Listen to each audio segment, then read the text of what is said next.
Chapter 825. Loot of a Grand Lord. It's finally dead. They could not help but breathe out a sigh of relief when they saw the Frostbone Dragon falling to the ground, the Grand Lord's HP thoroughly depleted. As the Frostbone Dragon fell to the ground, everyone's experience bars had also abruptly increased by a large margin. So much EXP! A golden glow covered Autumn Goose, Death Wind, Gunfire, Thoughtful Rain, and Blue Bamboo as all 5 of them leveled up from level 38 to level 39, expressions of shock appearing on their faces. Even the combined EXP they gained from killing the 20 Great Lords from before could not compete against the EXP provided by a single Frostbone Dragon. While everyone was celebrating over their success in killing the Frostbone Dragon, a system announcement suddenly surprised everyone. System announcement. Congratulations! You have killed the Guardian Boss Frostbone Dragon. War God's Temple Reputation plus 20 points. Rewarding 5 basic medals of honor. Wah! We've hit the jackpot this time. We got 5 basic medals of honor. Autumn Goose and the others were similarly stunned by this situation. They never imagined that there would be such great rewards for killing the Frostbone Dragon. They had heard that many large guilds had organized massive expeditions to conquer towns.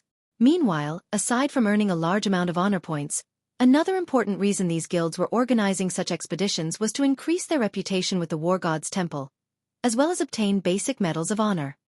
The higher one's War God's Temple reputation was, the more discounts one could obtain when exchanging for items using honor points. At the same time, after one's reputation with the temple reached a certain level, they could also exchange for higher-ranking items. The high-ranking items available for exchange would tempt even top-tier expert players, much less ordinary expert players. For example, battlefield mounts, rare skills, high-ranking rare potions, and many other items could not be found on the market. Although a battlefield mount was only useful in the Abyss battlefield, the quality of the mount itself was very high. Players could exchange for a bronze mount right from the onset. As one's War God's Temple reputation increased, one could even exchange for a dark gold mount. These mounts could increase a player's combat power in the Abyss battlefield significantly. Not to mention there were also all sorts of rare skills.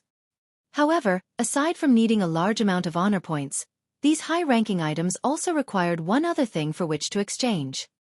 And that item was the basic medal of honor. Exchanging for a single bronze battlefield mount required 20 basic medals of honor and 30,000 honor points. Without basic medals of honor, even with all the honor points in the world, one would not be able to exchange for items that were truly useful to players. However, it was extremely difficult to obtain a basic medal of honor. From the knowledge they gained through the research done over the past few days, for players who participated in capturing a town there was only a single basic medal of honor awarded. Now each of them had obtained 5 medals. That was equivalent to capturing 5 towns. If one wanted to exchange for a bronze mount, they'd need to capture a total of 20 towns. Capturing a town was easier said than done. Unlike the outside world, once players died in the Abyss battlefield, they had to wait until the next day to enter the battlefield again. Hence, one's life was essential in the Abyss battlefield. To avoid death, players would usually act carefully and spend a long time raiding a single town. However, there were currently no bronze mounts being sold on the market at all. Only a single common mount was for sale, which cost 40 gold. Even if someone were selling a bronze mount, it would cost several hundred gold, at the very least. How could ordinary players possibly afford to purchase one? Consequently, if one wanted to experience riding a bronze mount, this was the fastest method to do so. In the Abyss battlefield mounts were slightly more powerful than normal mounts. Not only were they faster, but their combat power was also higher by a single rank. Just a fine gold battlefield mount could already rival a chieftain of the same level, while dark gold battlefield mounts could rival a lord of the same level. With such a mount, players could obtain honor points in the Abyss battlefield more easily in the future.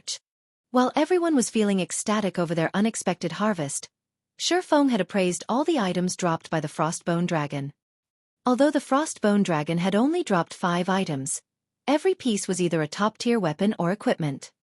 Big brother Feng, looking at how happy you are, just what kind of items did the boss drop? Hurry up and share them with us. Don't just keep them to yourself. Blue Bamboo became exceedingly curious when she saw the smile on Feng's face. This was the first time she had raided a Grand Lord. Moreover, there was also a rumor going around in the outside world saying that Grand Lords had a chance of dropping epic items. Nothing much. I'm just happy because we managed to complete the Abyss set. Aside from that, the boss has also dropped a level 40 Dark Gold ranked shield, a level 40 Dark Gold ranked ring, and a pair of growth-type gloves, Feng said, laughing. He then shared the details of the shield and ring through the team chat. Frostbone shield, Dark Gold rank. Level 40. Level 45. Equipment requirement. Strength 500. Defense plus 2720, level 40. Block rate. 37%. Strength plus 43. Endurance plus 51. Ice resistance plus 10. Evasion plus 10. Weakens damage received from the front by 20%. Every time shield is struck, 10% of damage will be converted into user's defense. Up to a maximum of 2000 defense can be converted. Maximum HP increased by 10%. Additional skill dash. Frost Body. Becomes immune to all damage coming from the front for 4 seconds. Cooldown.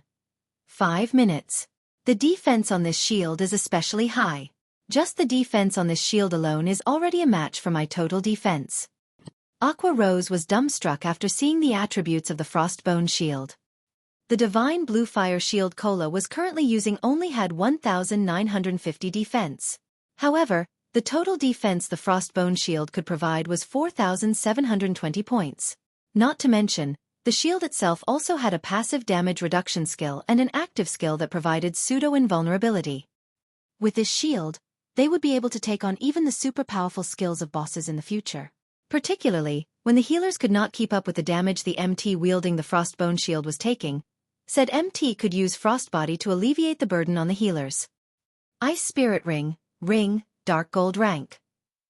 Level 40. Level 45. Equipment requirement. Intelligence 400. Strength plus 15, Agility plus 18, Endurance plus 24, Intelligence plus 55, Vitality plus 37. Casting range plus 2.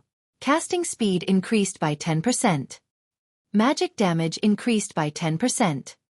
Attacks have a certain probability to trigger freeze effect, freezing target for 3 seconds.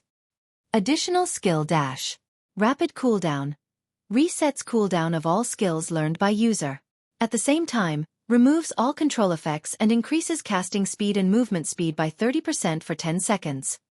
Cooldown. 10 minutes.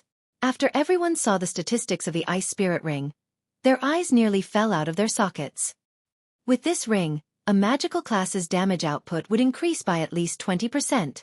Blue Bamboo said as she greatly admired the Ice Spirit Ring. This was the first time she had seen a ring with such amazing attributes. Ornaments were very rare in God's domain. Their value was much higher than even weapons. Despite being fully geared in top-tier equipment, the ring she currently wore was only a level 20 mysterious iron ring. However, she was very well off already. Many players were still wearing level 10 bronze-ranked rings. However, compared to the Ice Spirit Ring, her level 20 ring was practically trash. Don't get too excited. Whether it is the shield or the ring, the value of these two items most likely cannot be compared to this pair of gloves. Feng then shared the stats for the gloves with everyone. Chapter 826. Background of the number 1 guild. Growth type equipment. Everyone looked at the image that was releasing a faint white glow. There were many divine runes carved on the pair of gloves. There was also a small, dark blue magic array etched on the back of the gloves, with a light blue bead embedded in the middle of the magic array. Frost gloves, cloth armor, bronze rank. Level 40. Level 90.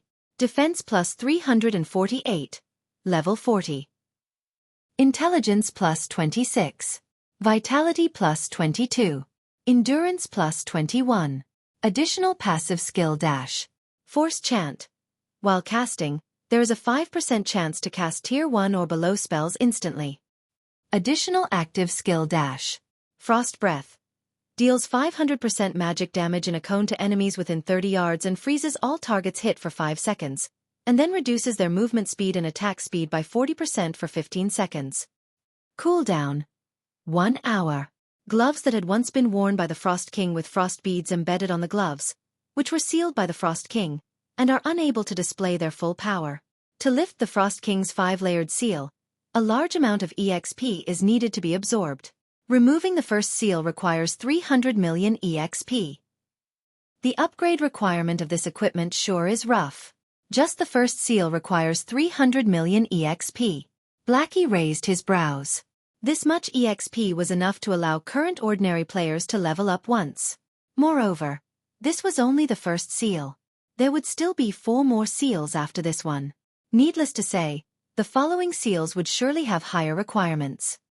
But the skills of this piece of equipment are amazing. It is capable of instant casting Tier 1 spells. Only, the chances are a little too low. The AoE control skill, on the other hand, is quite good. With these 2 skills together, this pair of gloves would not lose out to any Dark Gold equipment, Aqua Rose commented. When Feng heard everyone's unbiased evaluations, he could not help but shake his head and laugh, saying, "Do you guys think that removing the seals will only improve the equipment's basic attributes? This is growth-type equipment. It can be upgraded into epic rank if you remove all of the seals. Whether it is the basic attributes of the gloves or its skills, both will gradually improve along with the undoing of the seals. Dark Gold equipment definitely cannot compare to something like this." This is epic equipment? Everyone was surprised. Zero Wing's core members had a profound understanding of just how powerful epic items were.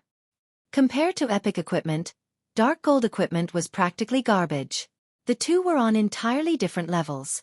Even just equipping a single epic weapon or equipment could instantly increase a player's combat power by a large margin, unlike Dark Gold equipment, where multiple pieces were required to display their advantages. So this is epic equipment?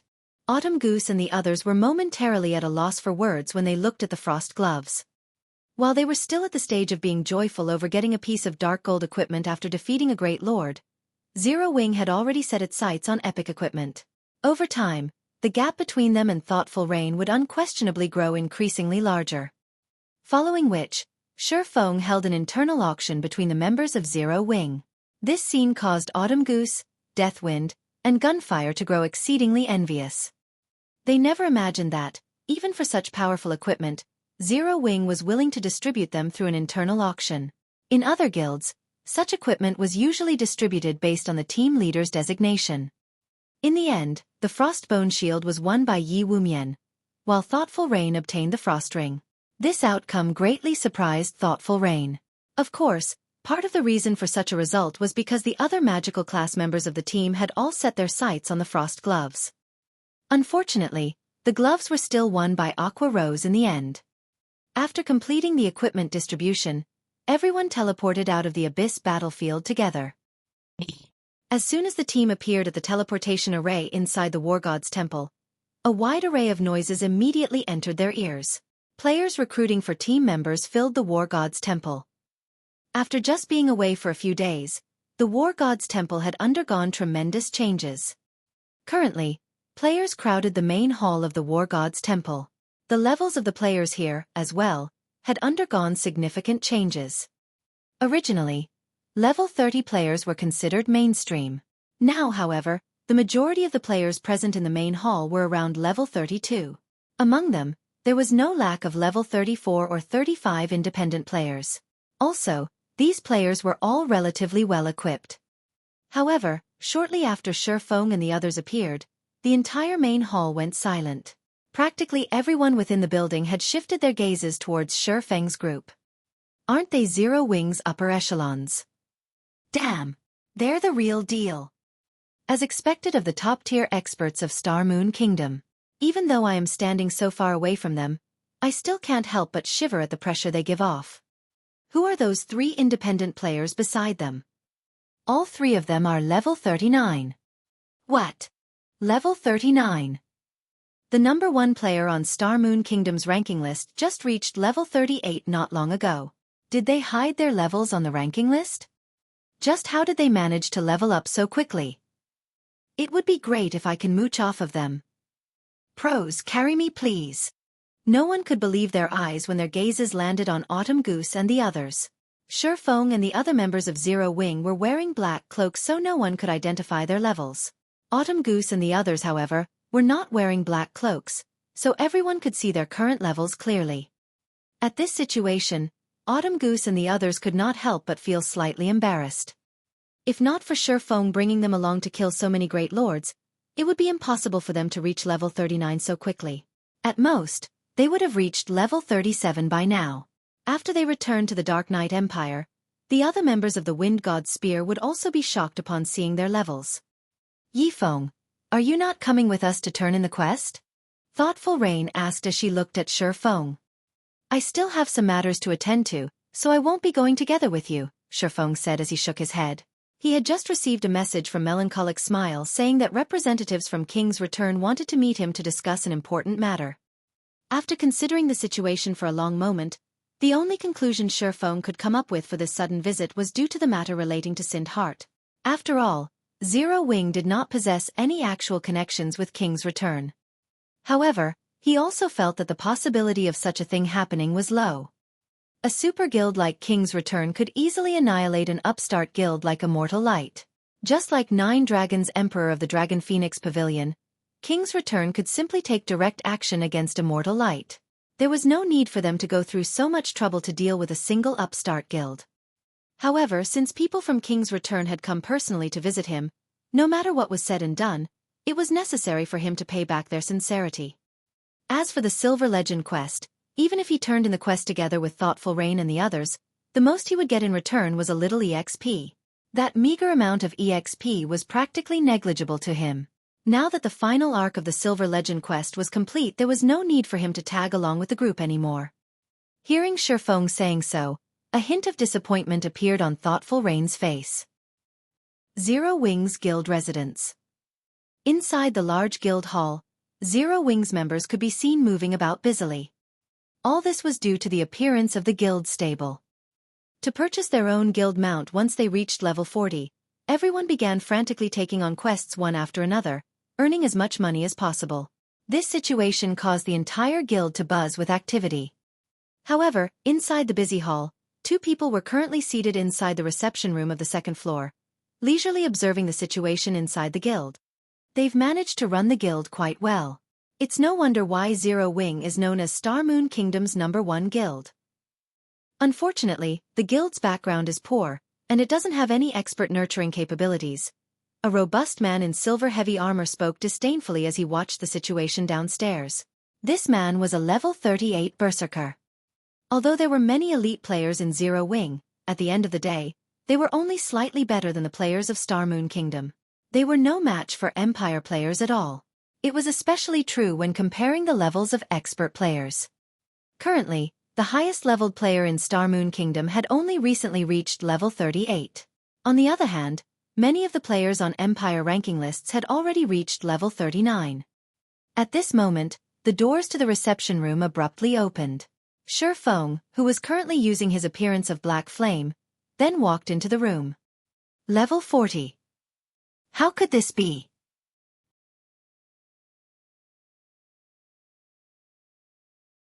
Chapter 827. Sword King Black Flame. As Feng entered the elegant reception room, he did not bother with disguising his current level. The robust man's gaze fixed on Feng, confusion filling his eyes. A guild in Star Moon Kingdom actually had someone higher leveled than the #1 player on the Glory Empire's ranking list. No matter how he thought about it, this was inconceivable. Their levels were already quite high, so they required a tremendous amount of EXP to level up. It was especially true for leveling from level 39 to 40. All those who held their rank on the ranking list practically grinded without rest. Moreover, ordinary experts could not compare to their efficiency. Usually, these rankers had groups to lure and damage monsters for them. When the monsters dropped to their final strand of HP, these rankers would strike the final blow, taking the majority of the monster's EXP. Either that or these rankers formed teams who possessed AoE attack spells and had others lure hordes of monsters to these AoE teams. They would then rotate through each team, sharing the EXP as they killed the monsters. The basis of these systems was sacrificing other players' EXP. Only large guilds had the power to employ these methods. With such a grinding efficiency, the EXP these rankers obtained was many times more than what ordinary expert teams could earn while grinding. Only with this technique could they exceed other players by so many levels. Even so, Feng had still surpassed them by such a large margin. I am Black Flame. What business do you have with me? When Feng examined the two representatives, he realized that he had met one of them before. The robust man was none other than the berserker, Thunder Tiger, whom he had met when he sold equipment in Blackwing City. Aside from the unruly-looking Thunder Tiger, Feng also recognized the indifferent youth beside the berserker. The youth's name was Ordinary Stranger. In the past, he had been one of King's Return's top 10 summoner experts. These two people were extremely powerful. Both could rank with Star Moon Kingdom's top 10 experts. Even the top-tier experts in first-rate guilds could not hope to compete with either of these two. Their levels alone made this evident. Among the two, one was a level 38 berserker, while the other was a level 38 summoner. Most likely, they leveled far faster than even the number 1 player on Star Moon Kingdom's ranking list. Their equipment was even more impressive. Both were fully geared with level 35 top-tier dark gold equipment. The staff in Ordinary Stranger's hand especially. One could not judge the staff's quality based on its appearance alone. However, Feng knew that the staff in Ordinary Stranger's hand was a magic weapon. In God's domain, although there were far fewer magic weapons than epic weapons, they were significantly less difficult to obtain. One did not need to kill some kind of super powerful boss to obtain a magic weapon. Players also did not need to complete an epic quest. Instead, a magic weapon's procurement depended on luck. Players might unexpectedly obtain a magic weapon by completing a hidden quest. They might even find a magic weapon when they opened a high-ranking treasure chest. Although magic weapons had helped many players become experts, they had ruined far more. Ordinary Stranger was one of those people who had managed to control a magic weapon in the past. Hence, he had become one of King's Return's top-ranking experts. Otherwise, he would never have become one of the Super Guild's top 10 summoners. Hello, Guild Leader Black Flame. I am Ordinary Stranger of King's Return.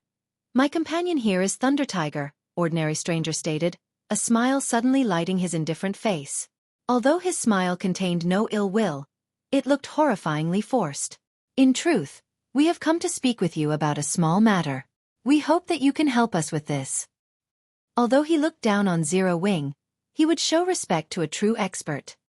This was the 51st ranking expert on the God's Domain experts list, the Sword King, Black Flame. Ordinary experts might not realize what such a rank implied, but as an expert from a super guild, Ordinary Stranger understood what it meant. The fact that Feng had earned the 51st rank told him that the man had already reached the Void Realm. He was many times stronger than either of them. If a fight broke out, even if they worked together, they would not be a match for Feng. After meeting Feng personally, Ordinary Stranger felt that the man had grown a lot stronger. He was particularly convinced when he saw the exquisite mold and intricate runes of the weapons hanging from Feng's waist. Although their special effects were hidden, he was certain that dark gold weapons could not compare to those two blades. Based on the rumors floating around, these two weapons could very well be epic weapons. Epic weapons. Even experts like themselves only obtained weapons like those in their dreams. Currently, only the guild's monster-level characters possessed epic items. As to whether or not those items were weapons, that was one of the guild's absolute secrets. Even they had no clue. Even a super guild like King's Return had gone to great lengths to obtain these epic items. Hence, it was truly hard to imagine that the guild leader of an upstart guild actually wielded two epic weapons. You're looking for my help? Interesting. King's Return is a super guild.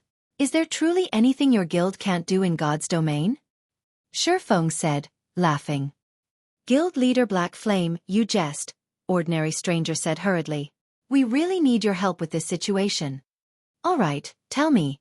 What business do you have with me? Feng waved his hand dismissively. Recently, we've heard that Zero Wing plans to buy some of Snowfield City's lands. We would like to dissuade you. In return, King's Return will provide Zero Wing with a plot of Light City's land, allowing the Candlelight trading firm to develop there, Ordinary Stranger explained. Although Snowfield City was the third largest city in the Twin Towers Kingdom, its player population could not compete with Light Cities. The difference between the two cities was simply too massive. Even an extremely ordinary plot of land in Light City was far more valuable than Snowfield City's golden lands. Can you tell me which plot of land you are offering? Feng was slightly surprised. He had never expected King's Return to be so generous. Only the extremely wealthy could afford land in imperial capitals.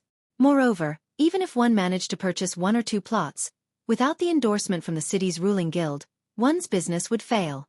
The ruling guild would cause all sorts of trouble to chase away their customers, going so far as to kill the players who dared to spend gold at their shops. This was especially true for imperial capitals in which super guilds had set up their headquarters. In a few years, the players within these imperial capitals would either become members of the guild, guests who had business with these super guilds, or players who supported these super guilds. It would be practically impossible these guilds' foundations in their home cities. Hence, even if one could afford the land in an imperial capital, most guilds usually avoided them. After all, these lands would only become expensive paperweights. Of course, it was a different story if one obtained the permission of the ruling guild. This was why Feng wanted to cooperate with Phoenix Rain. Since King's Return would willingly allow the candlelight trading firm to develop at Light City, once the trading firm set up a shop, that shop would most likely earn more money than 5 or 6 kingdom cities combined. After all, the player population in Light City was that massive. Here it is. Ordinary Stranger took out a drawing. This was none other than the map of Light City. A red had been marked on the map's top corner, representing the land for resale. The slums?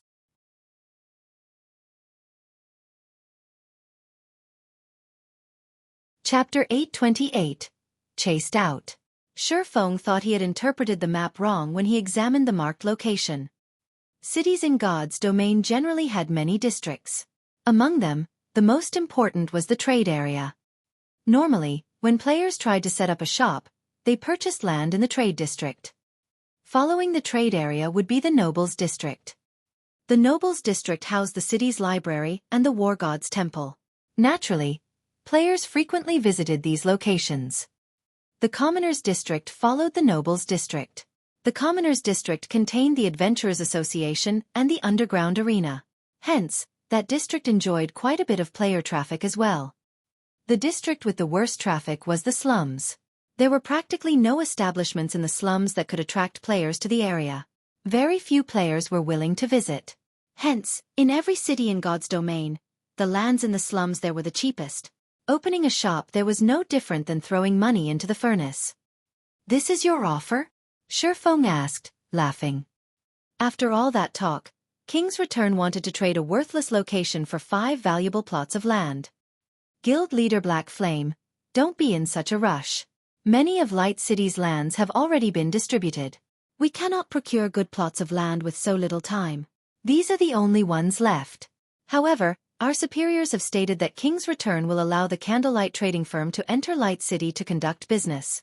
If you are in a hurry to develop the candlelight trading firm in Light City, you can purchase land with potential from others, Ordinary Stranger explained. In Ordinary Stranger's opinion, this offer was a powerful show of faith towards Zero Wing. Light City was King's Return's main headquarters. The city was home to more than 10 million players. In the future, that number could definitely climb to 20 million, or even 30 million. It was not an exaggeration to say that every inch of land in Light City was worth its weight in gold. To obtain a share of this golden pie, all Zero Wing needed to do was to turn away from those 5 plots of land in Snowfield City. There were lots of guilds that hoped to set up a shop in Light City. The fact that King's Return had agreed to let the candlelight trading firm set foot in Light City was an opportunity that many guilds dreamed of, but could not obtain. "What if I refuse?" Feng asked. Although Ordinary Stranger's offer sounded nice, what fool would actually sell the high-potential land they had only obtained after so much trouble? In the end, Zero Wing had nothing more than an empty promise at the loss of 5 very high-potential lands. Wasn't King's Return being a little too arrogant? This Ordinary Stranger was taken aback. He had never dreamed that Feng would actually consider turning his offer down. Coldly he replied, "I hope that guild leader Black Flame will rethink this carefully. King's Return is a super guild. Is it really worth offending us over a few plots of land?" "All right. Enough. You two can leave now," Feng said as he gestured towards the door. "Are you doing this because of Immortal Light?" Ordinary Stranger suddenly said coldly, "Guild leader Black Flame, think this over. I can tell you that immortal light is a sworn enemy of King's Return.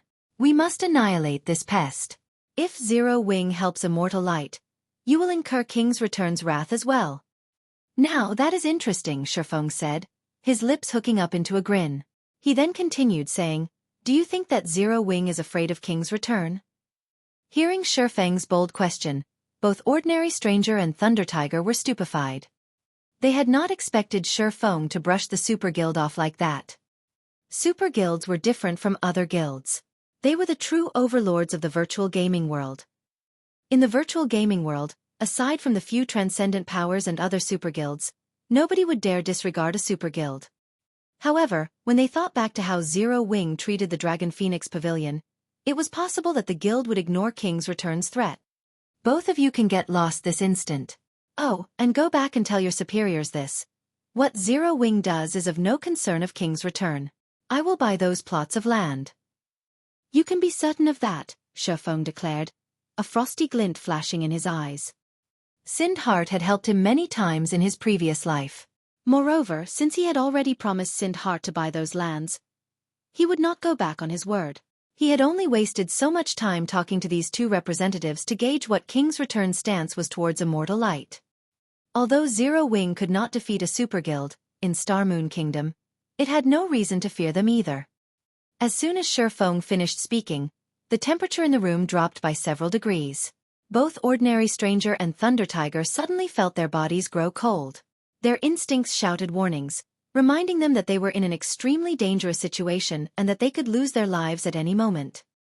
Both Ordinary Stranger and Thunder Tiger knew that they were not a match for Feng. Helpless, they could only leave Zero Wing's residence without accomplishing their objective. What are we supposed to do now? Thunder Tiger asked as he looked back towards the guild residence. Are we just going to return and report this? What else can we do? Ordinary Stranger had not expected Feng to be this insane. He was actually willing to offend King's Return for a meager guild like Immortal Light. Let's find a quiet location and report to Elder Broken City. We'll let the Elder decide how we should proceed. The two experts immediately ran to a high-class restaurant and rented a VIP room. They intended to report Feng's reply, word for word, to Broken City. Meanwhile, Feng arrived at the Candlelight Trading Firm. Melancholic, how many strengthening devices has your team completed? Feng no longer carried a fortune. Although he had earned quite a bit through Stone Forest Town and the Candlelight Trading Firm while he had been gone, after deducting the guild expenses and the magic crystals, which could not be sold, he only had roughly 4,000 gold on hand. Of course, to any first-rate guild in God's domain, having 4,000 gold of liquid funds after deducting guild expenses was practically a dream. However, if Feng wanted to purchase those 5 plots from Sindhart, he did not have nearly enough money. He also had a city waiting for him to build.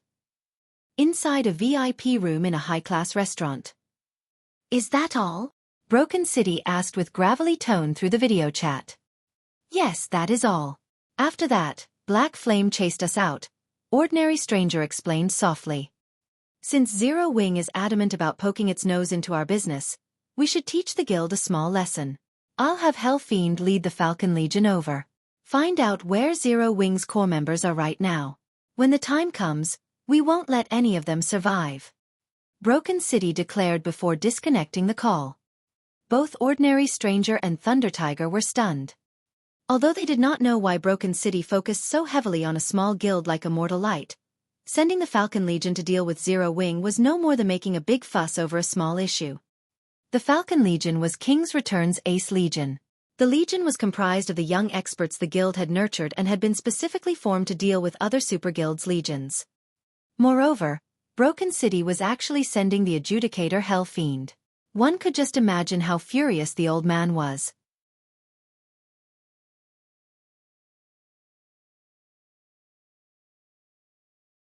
Chapter 829. Fifth Floor Master. Blackwing City. Many players hawked their wares on the wide, flourishing streets of the city. Feng had already reverted to his original appearance and made his way towards the Blackwing auction house. It had only been a short time since Feng last visited the city. The street the Blackwing auction house resided on had become a player market. It was even more lively than an empire's imperial capital. However, unlike other cities, one only needed an entry pass to enter Blackwing City. As players' levels continued to increase, more entry passes dropped. Hence, Blackwing City's traffic had increased by several times. At this point, Blackwing City had become the largest trade hub in God's domain. Even the four great empires' imperial capitals could not compete with Blackwing City. The transactions between the various large guilds here were astronomical. If one wanted to point out God's domain's most profitable locations, Blackwing City would definitely be one of them. The auction house in Blackwing City was also where guilds and independent experts of various kingdoms and empires preferred to sell or purchase items. This was because those who could reach Blackwing City were either lucky individuals who had gotten their hands on an entry pass, independent experts with a certain degree of strength, or players from the various large guilds. As long as one had a valuable item, they did not need to worry about it not selling in Blackwing City. They also didn't need to worry that players could not afford their prices. Hence, many players preferred to sell their treasures at the Blackwing auction house. Upon entering the Blackwing auction house, Feng discovered even more players inside the establishment than those who camped on the street outside. It was especially true for the registration counters. Long lines of people had queued up in front of the dozen or so registration counters. Why are there so many people here? Feng swept a glance over the sea of players before him. At the very least, there should be over 1,000 players present. If not for the Blackwing auction house's extremely large size, it would be impossible to hold so many people. While Feng tried to figure out why there were so many players lining up to get into the Blackwing auction house, he suddenly heard a crisp, pleasant voice from behind him. Feng, so you've received the news as well. Turning to the source of the voice, Feng discovered none other than Gentle Snow, whom he had not seen for quite some time. Currently, Gentle Snow wore a set of silver sacred armor. On her back, she carried a silver greatsword engraved with golden divine runes. A hint of bloodlust radiated from the greatsword. This faint bloodlust wrapped around Gentle Snow's body, making the woman seem like a goddess of the battlefield. Walking through the building, Gentle Snow attracted the passionate, watchful gazes of many male players. However, nobody in the room dared to approach Gentle Snow casually. Though her status as Ouroboros's guild leader was part of the reason, the main deterrent was the group of players accompanying Gentle Snow. Among this group, the lowest player was level 37, while the highest was level 39. In a kingdom, these players would rank at the very top of the kingdom's ranking list. Furthermore, every one of these players had an extraordinary origin. This was particularly the case for Hidden Cloud, the level 39 assassin leading the group. Hidden Cloud was a famous character that belonged to the Super Guild 9 Heavens Pavilion. He had been one of the talented newcomers that had entered the virtual gaming world 10 years ago. He had risen to prominence like a comet when he had joined.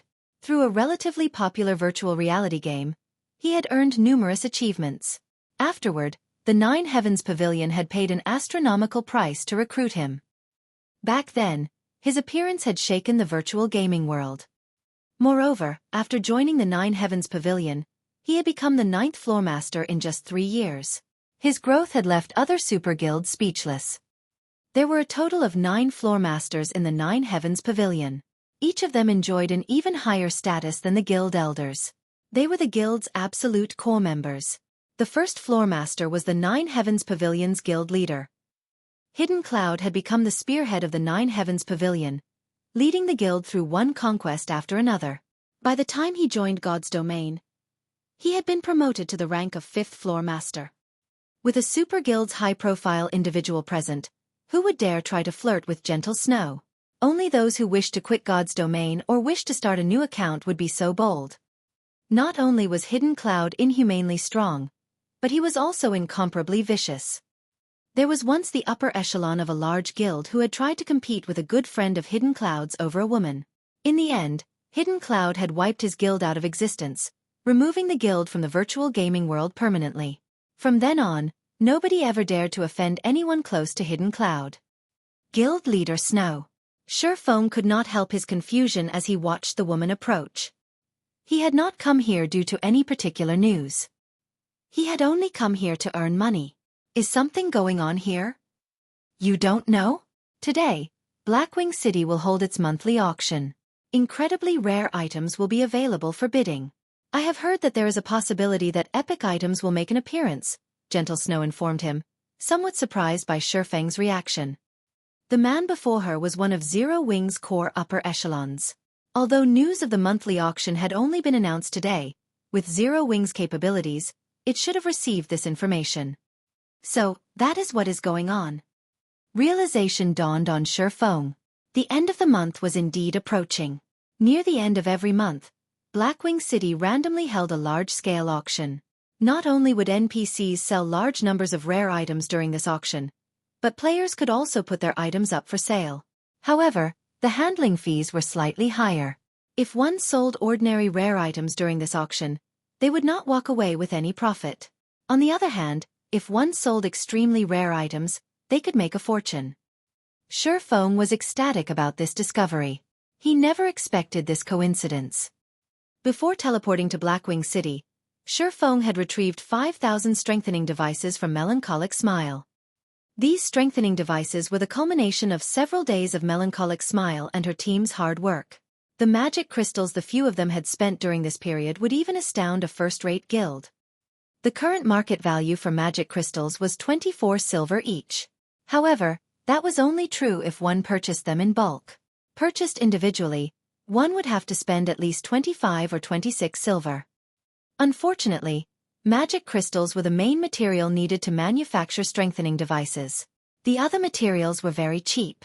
Fortunately, magic crystals were not a problem for Zero Wing right now.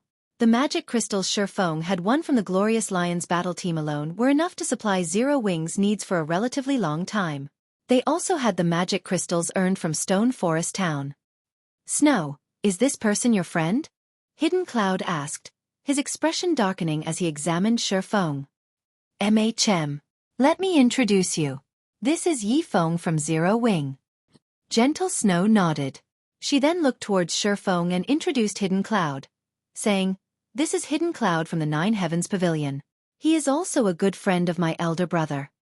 Before Feng could offer a greeting, he felt a very clear hint of killing intent from Hidden Cloud.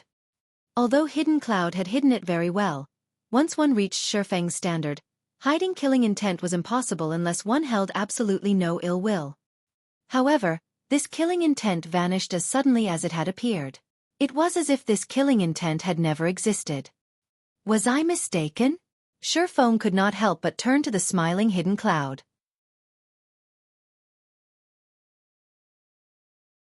Chapter 830. Beginning of Fame. So you're the rumored Feng. Hidden Cloud, with his tan skin, a robust body, and a slightly evil air about him, wore a slightly surprised expression as he looked at Feng. The majority of God's Domain's players were completely clueless about what had happened in the Dark Arena. Not to mention, matches were held in the Dark Arena every day, making it even more difficult for people to follow a single battle team. To a super guild upper echelon like Hidden Cloud, however, there was no need to pay attention to the Dark Arena's ordinary experts. He was only interested in those who could leave an impression. Someone like Feng, in particular, who had defeated a famous old monster like Sirius, would catch his attention even if he wanted to avoid information on this expert. After all, his guild would remind him about such existences. Experts at Feng's standard could not be ignored. Even in super guilds, he would be a member of the top fighting force. He would be an apex expert the guild would use against its competition. They're just rumors. Feng shrugged, chuckling. Hidden Cloud was an extremely powerful expert. His history was almost considered a legend. He had debuted into the virtual gaming world at the young age of 17. He was currently 27 years old, and already, he had become the Nine Heavens Pavilion's fifth-floor master. He was the target of admiration for countless young players. In the past, Hidden Cloud's achievements in God's Domain had even pushed him to his peak. After spending 5 years in God's Domain, he had gained the position of second-floor master.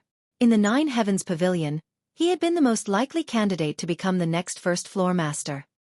However, Hidden Cloud's position in the Nine Heavens Pavilion had been secondary. The man himself was far more impressive. In the past, he had been one of the 10 great God-ranked assassins in God's Domain. No one throughout God's Domain had been able to stop any of his assassination attempts. Hidden Cloud's most impressive assassination had the death of a powerful upper echelon of the Flower of Seven Sins, which he had completed without any assistance. This incident had struck fear into the assassin organization and boosted the Nine Heavens Pavilion's prestige. After all, even super guilds did not dare offend a transcendental power like the Flower of Seven Sins. Many of these super guilds had suffered multiple losses at the hand of the organization. Super guilds had always suffered the Flower of Seven Sins' wrath. Never once had the organization suffered a loss of its own. The fact that Hidden Cloud had managed to defeat one of the organization's upper echelons had significantly boosted the Nine Heavens Pavilion's reputation. This incident had shocked the upper echelons of the various large guilds in God's domain. Feng had been no exception. I had never thought that Gentle Snow knew Hidden Cloud. It seems she has a few of her own secrets. Feng glanced at the 4 people behind Hidden Cloud. These 4 were Hidden Cloud's brothers-in-arms. Every one of them was extraordinary. Even in the Dark Arena, they would be considered first-class experts. It was also thanks to these 4 people that Hidden Cloud had reached his current position so quickly. However, one thing confused Feng. If Gentle Snow was acquainted with such a powerful existence, it should have been quite easy to secure the position of Ouroboros's guild leader during the previous mutiny. So much so that, if Hidden Cloud had made an appearance, Chao Chunghua and the elders backing him would have surrendered. After all, it was well known that Hidden Cloud greatly valued his relationships. He had even extinguished a large guild just to help a brother earn a woman's affections. Judging by Gentle Snow's tone and expression when she spoke to Hidden Cloud, her brother should have a very close relationship with this man. Yet, in the past, Gentle Snow had still left the virtual gaming world eventually. This was truly a mystery. While Feng pondered this riddle, Gentle Snow turned Feng and smiled, saying, "Since you've only just learned about this, you most likely haven't purchased an entry ticket, right? If you line up now, the tickets will probably sell out before you get one. Why don't you join us? You will regret it if you miss out on the auction." The Blackwing auction house had organized the auction suddenly this time, and many guilds had rushed to purchase entry tickets the moment they heard the news. Now that the auction would begin soon, it was most likely be impossible for Feng to get his hands on a ticket. Feng had helped her earn a fortune in the Dark Arena. She had significantly increased Ouroboros's liquid assets because of it. Although Feng did not know that, Gentle Snow still thought that she should return the favor. After all, aside from helping her earn money, Feng had also helped her secure Ouroboros. As soon as Gentle Snow extended the offer, Hidden Cloud's expression darkened slightly, his gaze sharpening as he turned to Feng. "Thank you for your kind offer. However, I have another matter that I need to deal with first, so it is best if I don't disturb you." Feng did not wish to miss this rare opportunity. He needed to register his auction items quickly. As for whether or not he could enter the auction itself, that was not important. After all, his goal was to make money. "How much time do you need?" Gentle Snow prodded. "Roughly half an hour," Feng said as he glanced at the long queue. Although there were a lot of people at the registration counters, the registration process was simple and did not take very long. He should be able to finish what he needed in half an hour. That won't be an issue. In any case, there is still some time before the auction officially begins. "I can wait here for you in the meantime," Gentle Snow offered after a moment of consideration. "All right, I'll try to finish as quickly as possible." Feng nodded. Since Gentle Snow was willing to accommodate him, it would be rude to continue rejecting her offer. There would certainly be many valuable items for sale at Blackwing City's monthly auction. He might be able to purchase something good if he participated. If an epic item were available, he would hit the jackpot. "It sure is difficult to invite this man," Gentle Snow sighed as she watched Feng's departing figure. This was the first time inviting someone had been so difficult. However, shortly after Feng left, Hidden Cloud secretly messaged one of his brothers, whispering, "Blaster, research that man called Feng. Find out his origin. I want to know everything about him." "Boss, rest assured. I'll get it done quickly." The berserker named Blaster smiled confidently. He then began rapidly searching through the forums for all information relating to Feng. At the same time, he contacted a number of people to help him with the search. At the registration counter. After waiting for over 20 minutes, it was finally Feng's turn. "Sir, how may I be of service to you today?" the NPC female receptionist asked, smiling. "I wish to sell these items at this month's auction," Feng said as he revealed a strengthening device.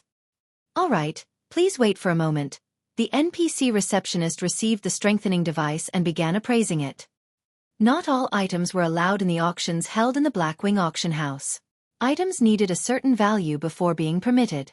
Hence, all items presented needed to undergo the system's appraisal. I apologize for the long wait. Sir, the estimated minimum price for this item is 1 gold 40 silver.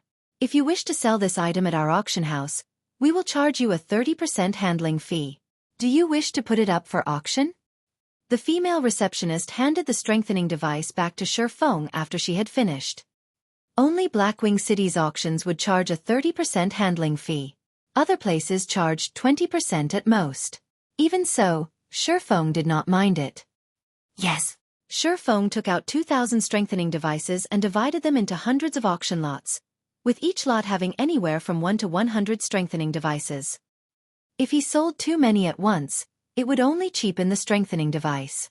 The various large guilds participating in this auction should be able to stomach 2,000 devices. After dealing with the strengthening devices, Feng ran to meet Gentle Snow.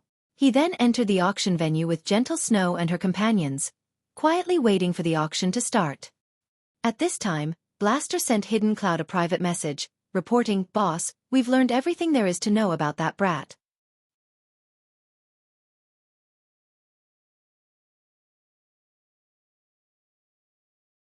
Chapter 831. Great Disturbance. There sure are a lot of high-ranking NPCs participating in the auction this time, Feng commented as he swept a glance over the NPCs on the second floor, an amused smile appearing on his face. High-ranking NPCs? At Feng's comment, Gentle Snow turned to the second floor. Indeed, there were quite a number of NPCs present. But isn't it normal for high-ranking NPCs to participate in the Blackwing auction house? This was not her first time attending an auction in the Blackwing auction house. She had even attended high-ranking auctions before. Players were not the only ones to compete over items up for auction. NPCs similarly contested over the items. However, after some of her own research, Gentle Snow more or less understood these NPCs' function. These NPCs were here to make sure items were sold at an appropriate price. If the price players offered was too low, these NPCs would join the bidding. They would not let players take advantage of the system. At such a large auction, it was natural that more NPCs would join. However, when players tried to purchase an item, as long as the price they offered was higher than the item's actual value, these NPCs would automatically relent and end their bidding. In response, Feng smiled and nodded, saying, "It is very normal. Only, I've never seen so many powerful NPCs attend at the same time, so I'm slightly surprised." TCH, what about these NPCs is surprising? Blaster commented disdainfully. The others nodded in agreement, scorn flashing in their eyes as they looked at Feng. Initially, they had thought that Feng was one of God's domain's apex experts. Now, however, it would seem that he was just a country bumpkin that had never seen the world of the great. At the end of the day, he was simply the upper echelon of an upstart guild. There was no way he could measure up to their standards. Feng simply smiled at the group's reaction, not bothering to explain. However, Gentle Snow's expression turned serious at Feng's statement as she secretly observed the NPCs on the second floor. She did not think that Feng would be surprised just because there were a lot of high-ranking NPCs present. What? How can this be? When Gentle Snow's eyes fell on a handsome youth in a suit of golden armor and an exquisite cape, she was shocked. Previously, she had never bothered to observe the NPCs. Now that she did, however, she discovered something astounding. When she examined the handsome youth, she could not uncover any information about him. She could not even see the most basic of information such as his name or level. Even after activating an advanced identification skill, she was still left empty-handed. More frighteningly, when her gaze fell upon the youth, he actually turned and returned it, observing her. However, this youth simply smiled before turning away. Although they had only exchanged glances for a brief instant, Gentle Snow felt as if she had been suffocating. In that instant, she had felt as if her life was no longer her own. She had never encountered such an NPC before. She had not even experienced this feeling when she met with a Tier 5 NPC in an imperial capital. Tier 5 NPCs were considered top-class individuals even in an empire. Players could not encounter them casually. She had only met one due to a special quest. Moreover, there were also over a dozen Tier 5 NPCs on the second floor. Even if one added together the Tier 5 NPCs in an empire, there would be fewer than those that were here now. It was no wonder why Feng was surprised. Feng, with so many high-ranking NPCs participating in the auction, will something happen? Gentle Snow sent Feng a private message, wearing a nervous expression. Events frequently occurred throughout God's domain. If players could resolve these events, they could earn decent rewards. However, the penalties for failure were equally heavy. When these events occurred, players' consent did not matter. As long as one was within the events area, the system considered the players to have accepted the quest. Events in God's domain varied in terms of sizes. The larger an event was, the more horrific its punishment would be. She had met the Tier 5 NPC due to an event.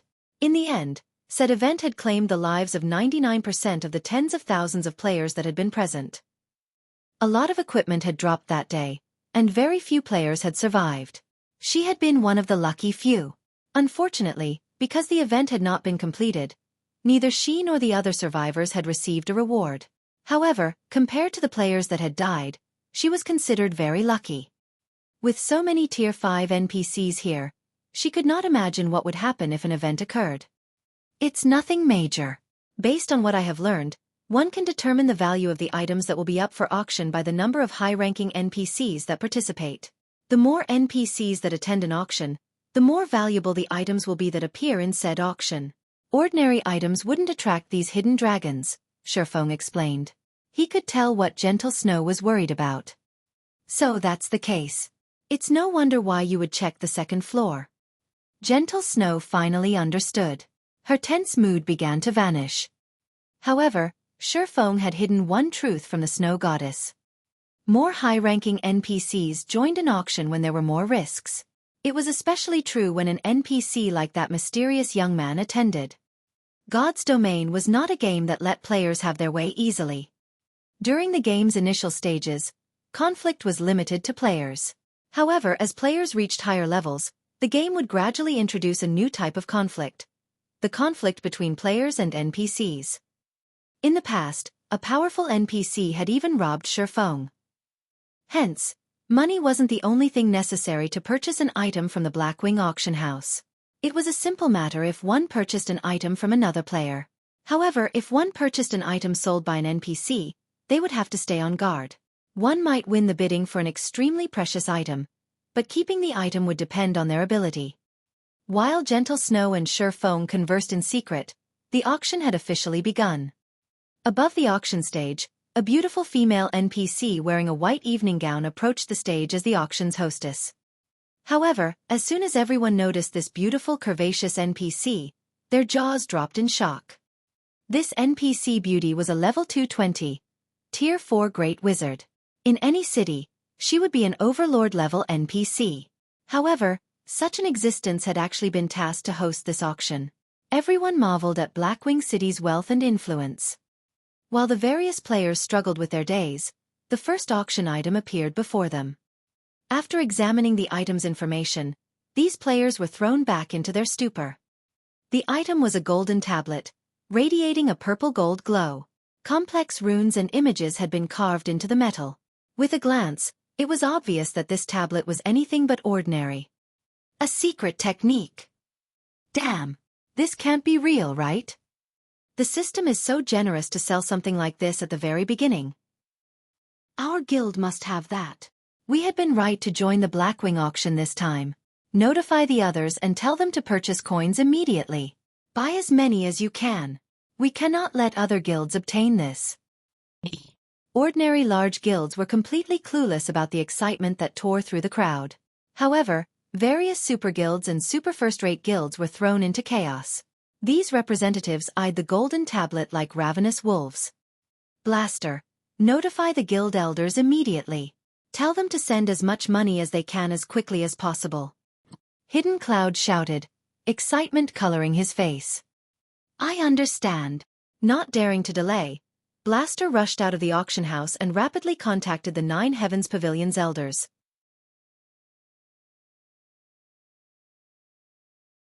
Chapter 832. Crazy Auction.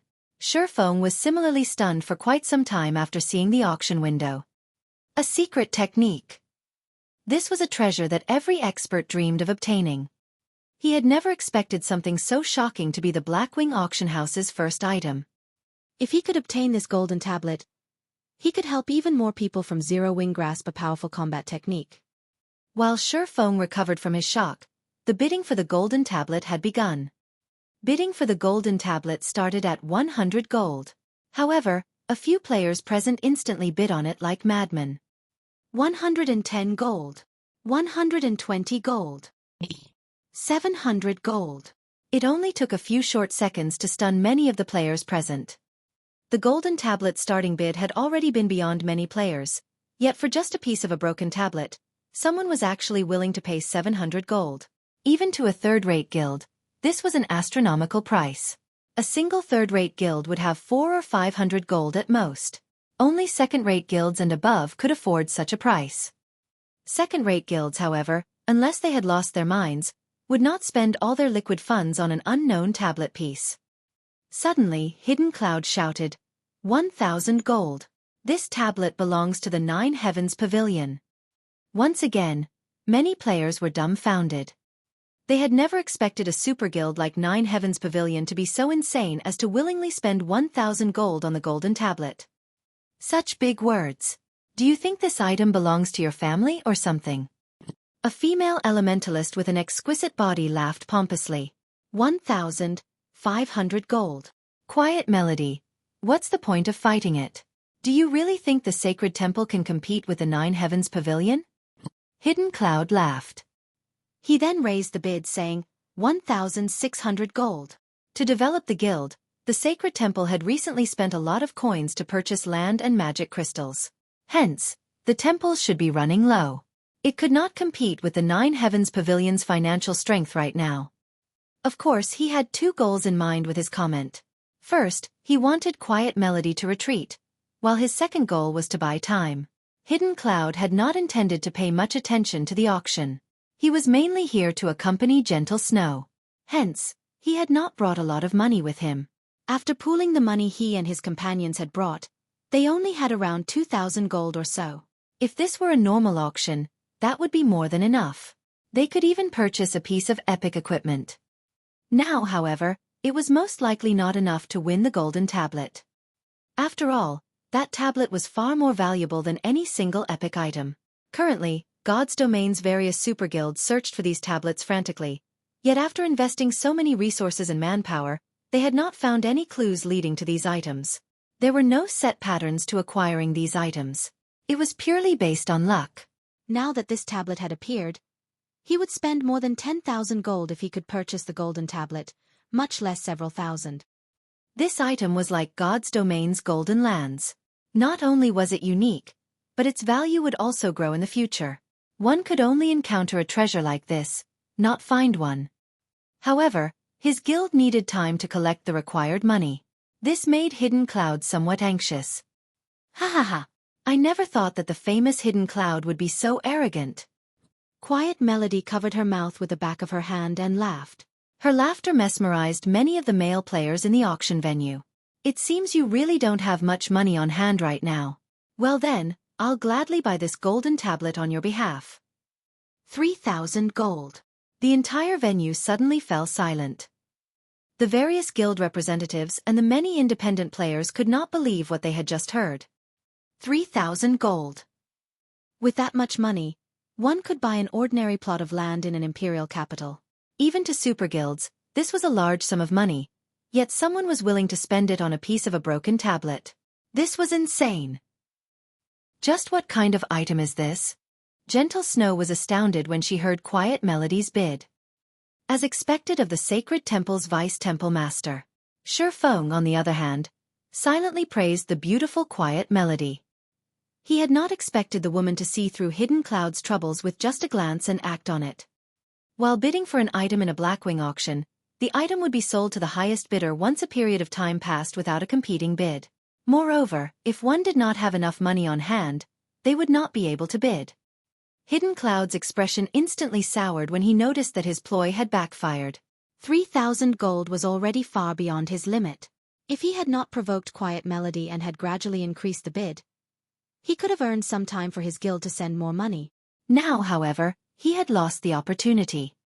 Snow, how much money do you have with you? Lend it all to me.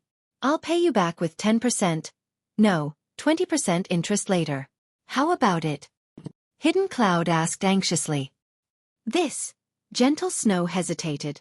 Although she did not know the golden tablet's function, she could not outbid a super guild. However, her goal in coming here was to buy some items that were useful to her guild. If she lent all of her money to Hidden Cloud, it would be difficult to purchase the items she needed. After all, such auctions did not happen very often. 30%. Hidden Cloud shouted after hearing the hostess reporting the bid a second time. All right, I have 1,700 gold with me, Gentle Snow said after considering her options. Gentle Snow immediately traded 1,700 gold to Hidden Cloud, boosting his finances to 3,700 gold. 3,100 gold. However, a few seconds after he called out this bid, Quiet Melody once more shouted, 3,200 gold. At this point, Quiet Melody lost her composure. Although she had prepared some money before coming to the auction, she had not prepared a lot. Recently, to develop its businesses, her guild had purchased several plots of land. Hence, her available funds were limited. For this auction, she had only brought 3,500 gold. After Quiet Melody placed her bid, the other members of the sacred temple began to borrow money from other participants. However, a crisp sound echoed throughout the venue. 3,500 gold. Everyone immediately turned their gazes towards the new voice, discovering a beautiful young woman of similarly extraordinary origins. Phoenix Rain. Hidden Cloud glared at the smiling Phoenix Rain, who sat in the back row on the first floor. I am truly sorry, but the Dragon Phoenix Pavilion has set its sights on this item as well, Phoenix Rain said, smiling softly. Recently, she had made a huge fortune in the Dark Arena. Although she had already spent some of that fortune, for this auction, she had brought 4,000 gold with her. It was also obvious that both Hidden Cloud and Quiet Melody were reaching their limits. Hence, she had more than enough to obtain the golden tablet. 3,700 gold. Hidden Cloud yelled out his final bid. At the same time, he secretly sent a message to Blaster demanding, Blaster, is the money not here yet? Boss, they're still in the process of collecting money right now. They've already mailed some of it to me, but I'll need to wait for another minute to receive it. Blaster was also jittery. However, the process of sending money in God's domain was not instantaneous. There was a short transfer time. 3,800 gold. Phoenix Rain increased the bid by 100 gold without hesitation. Both Hidden Cloud and Quiet Melody frantically tried to borrow money. However, borrowing such a large sum in such a short time was easier said than done. And yet, after Phoenix Rain had announced her bid, Feng motioned towards the hostess and said, 4,000 gold.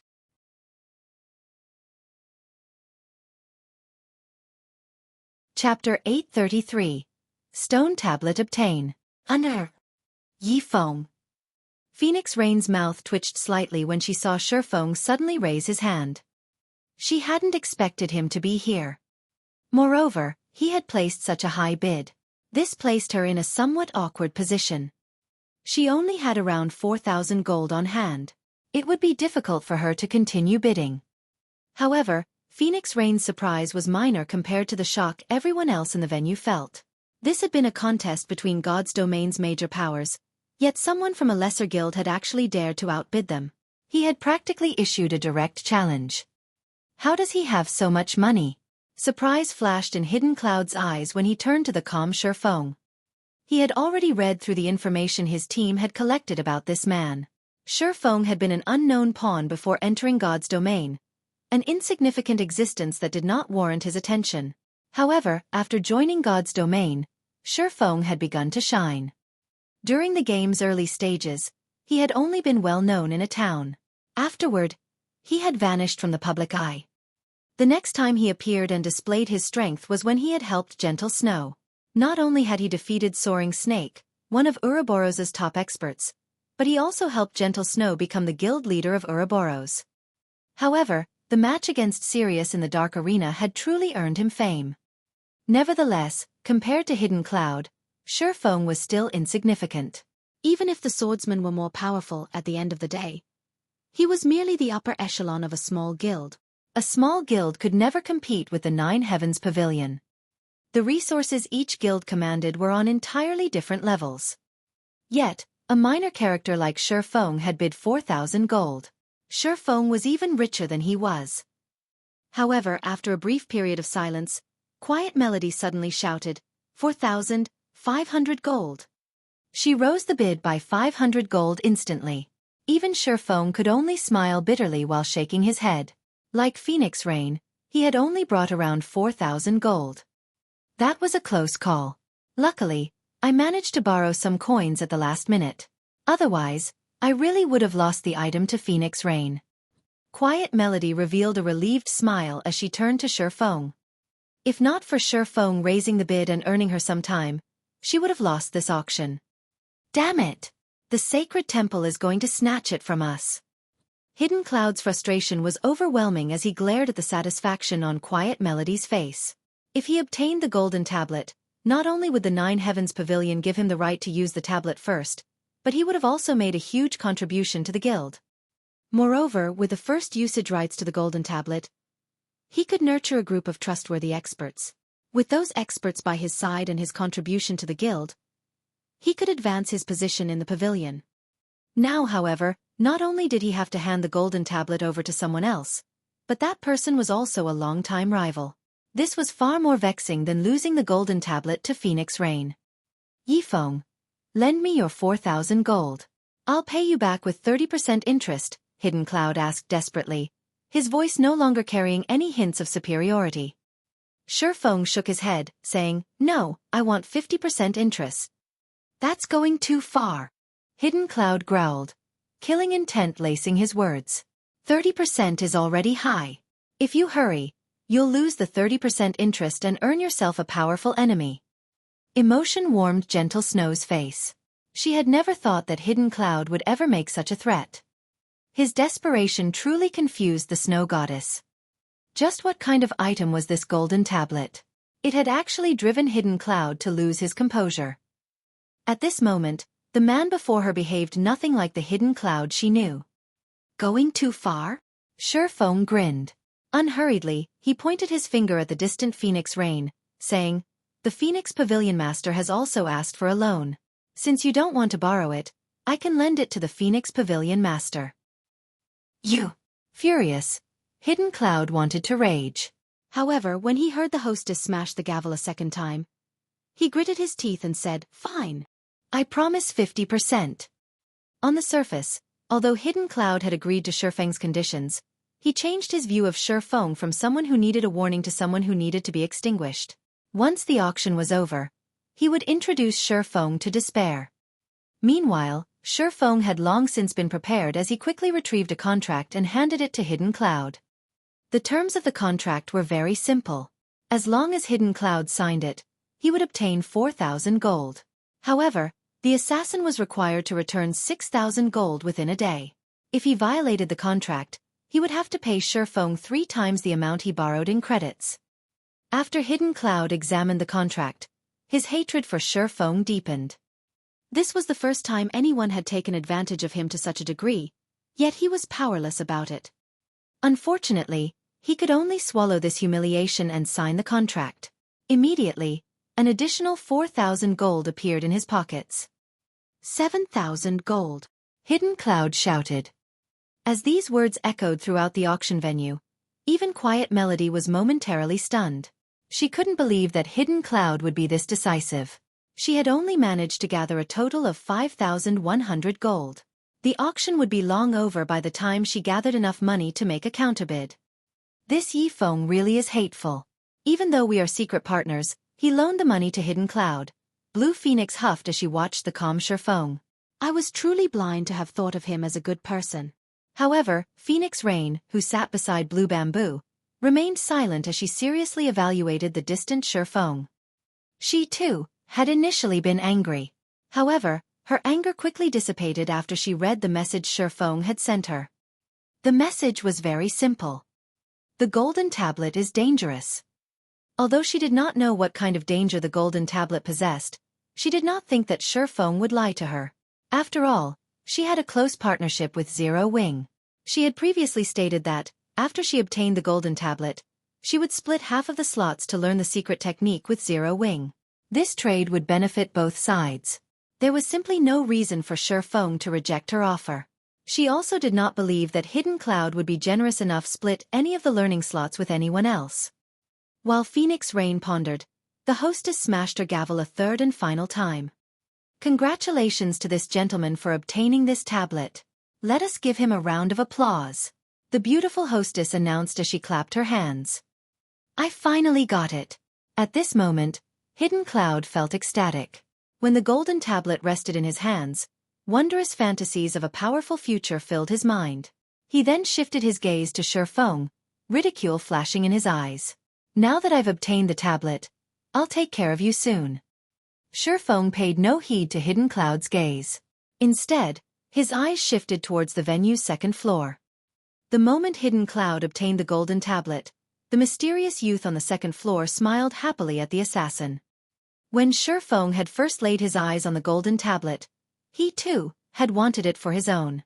However, when he shouted his bid of 4,000 gold, he had turned his attention to the second floor. Indeed, just as Feng had guessed, this golden tablet was not some kind of treasure at all. It was a fatal poison. The instant he announced his bid, the mysterious NPC on the second floor had shifted his gaze towards him. Feng had lived in God's domain for many years, so he was very familiar with the game's NPCs. He was also very familiar with the look in the youth's eyes when he turned towards him. It had not been a look of curiosity or congratulatory. He had looked at Feng as a predator looked at prey. Since the golden tablet was the youth's apparent target, Feng had dropped out of the foolish competition for it. After the first auction item sold, the venue's atmosphere grew heated. The items that appeared afterwards sold quickly, one after another. However, none of these items caught Feng's attention. Ladies and gentlemen, the next auction item is a precious tool in God's domain. With this, not only can you strengthen your defense, but you can also preserve your equipment's durability. This is definitely a must-have when adventuring. The female hostess then presented the attributes of the strengthening device. When the players in the venue saw the strengthening device's attributes, they were flabbergasted, and a passionate flame began to burn in their eyes.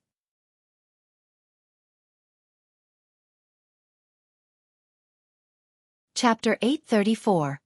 Tool of Astronomical Value. There's actually such a thing in God's domain? The strengthening device was even enough to tempt gentle snow. As players reached higher levels in God's domain, battles grew increasingly intense. Against powerful monsters, in particular, the burden on their equipment durability was massive. It was impossible for players to fight for extended periods in the fields. They had to return to towns frequently to repair their equipment. This limited their grinding and questing efficiency.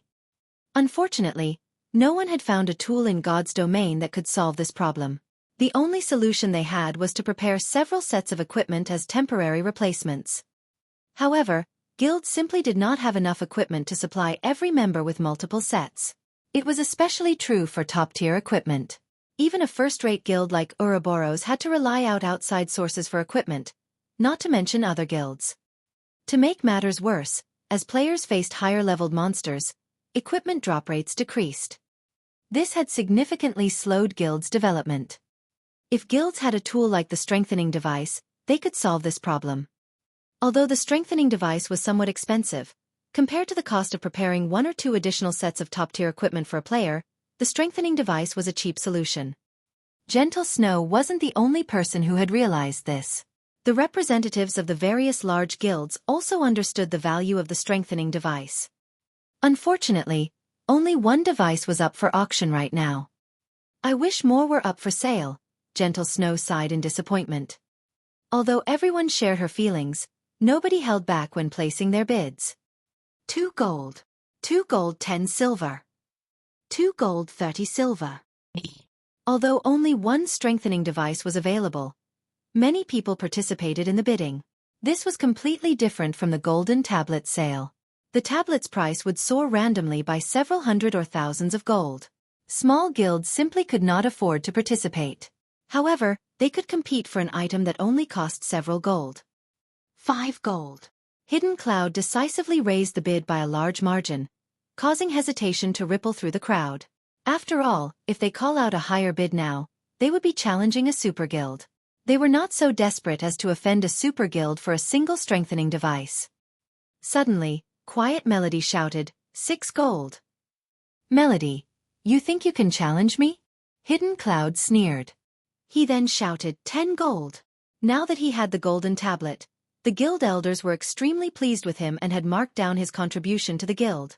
Hence, he was in a very good mood. Moreover, the guild had sent him the collected money.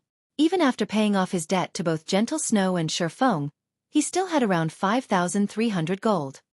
He was not afraid to compete with the sacred temple in the least. When the bid reached 10 gold, everyone promptly gave up. If they bought the strengthening device for 10 gold, they would lose money rather than saving it. After a moment of thought, Gentle Snow chose to give up as well. Only a single strengthening device was up for sale. Even if she obtained it, its impact was limited.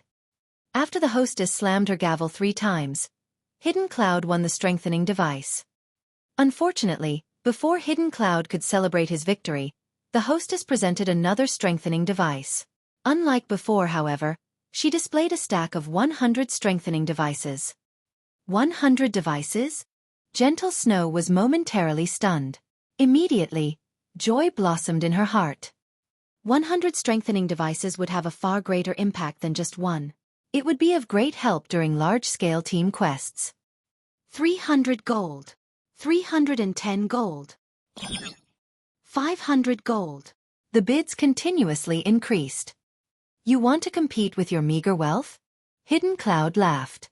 If he could obtain these 100 strengthening devices, he could contribute far more to the guild. He then shouted, 700 gold. 800 gold.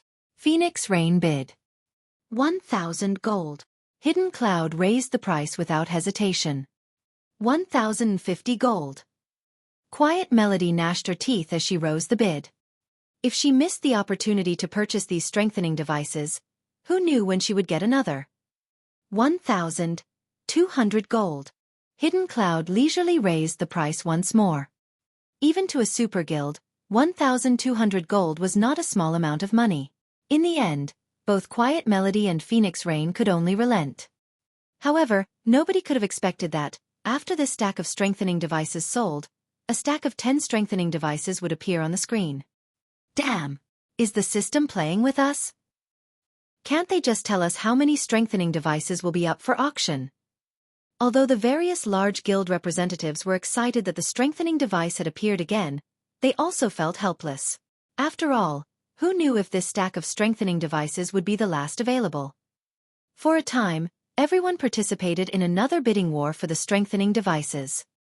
As one strengthening device after another sold, Feng's elation grew. In the end, all 2,000 strengthening devices had been purchased, with an average price of 10 gold. After deducting the 30% handling fees, Feng earned a total of 14,518 gold. This was far more than he had initially expected. With this money, he would have no problem purchasing the 5 plots of land in Snowfield City. After the auction concluded, players began to filter out of the auction house. Boss, we really hit it big this time. Not only did you get the golden tablet, but you also bought plenty of strengthening devices. It won't be long before you secure the position of the 4th floor master. Blaster whispered his congratulations. It's still too soon to celebrate. Now that we have the rights to the tablet, as long as you guys put on a good show, it will only be a matter of time before I become the 4th floor master, Hidden Cloud laughed. He then shifted his gaze towards Feng, who walked alongside Gentle Snow, and said quietly, but that Feng cannot stay. He swindled 2,000 gold out of me. He is looking to die. Send someone to keep an eye on him. Once I'm done dealing with the golden tablet, I'll teach him that it is not that easy to earn my money. Boss, rest assured. My men are already following him. He won't escape, Blaster reported as he patted his chest. He could only feel sorry for the swordsman. Throughout God's domain, there were very few people Hidden Cloud could not kill. He had even recently obtained an excellent dagger. The weapon was practically a nightmare for Hidden Cloud's targets. Just as Hidden Cloud and the others left the Blackwing auction house, everything on the street froze. What's going on? The players wandering the street were shocked. None of them could move. Not even a step. They couldn't even make their fingers twitch. It was as if time had stopped, and only their minds remained active. As the space had frozen, fear surfaced in everyone's hearts. They felt as if they stood in the middle of a ferocious beast's nest, and this ferocious beast had already stretched its jaws and was prepared to devour them all. Even Phoenix Rain, Quiet Melody, Gentle Snow, and the other top-tier experts were astounded by this surprising event, much less the various ordinary players. After all, it wasn't just players who could not move. Even the level 180, Tier 2 guards patrolling the street had been rendered immobile. Meanwhile, without anyone's notice, a black figure had appeared in front of Hidden Cloud and quietly overlooked the assassin.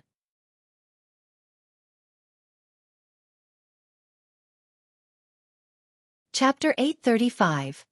Soul Disintegration. Who is that?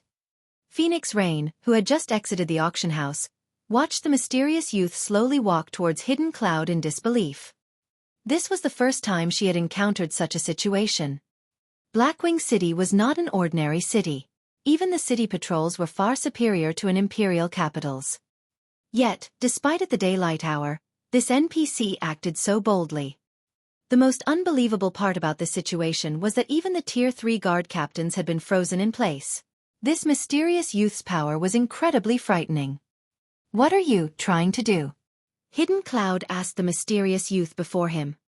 He had only managed to force these words out after an intense struggle. He could clearly feel how terrifying the man before him was. The bloody glint in the man's eyes alone made him involuntarily shiver. Before this man, his power was as insignificant as a speck of dust. If this man wished it, he would lose his life instantly. His only option right now was to delay for time.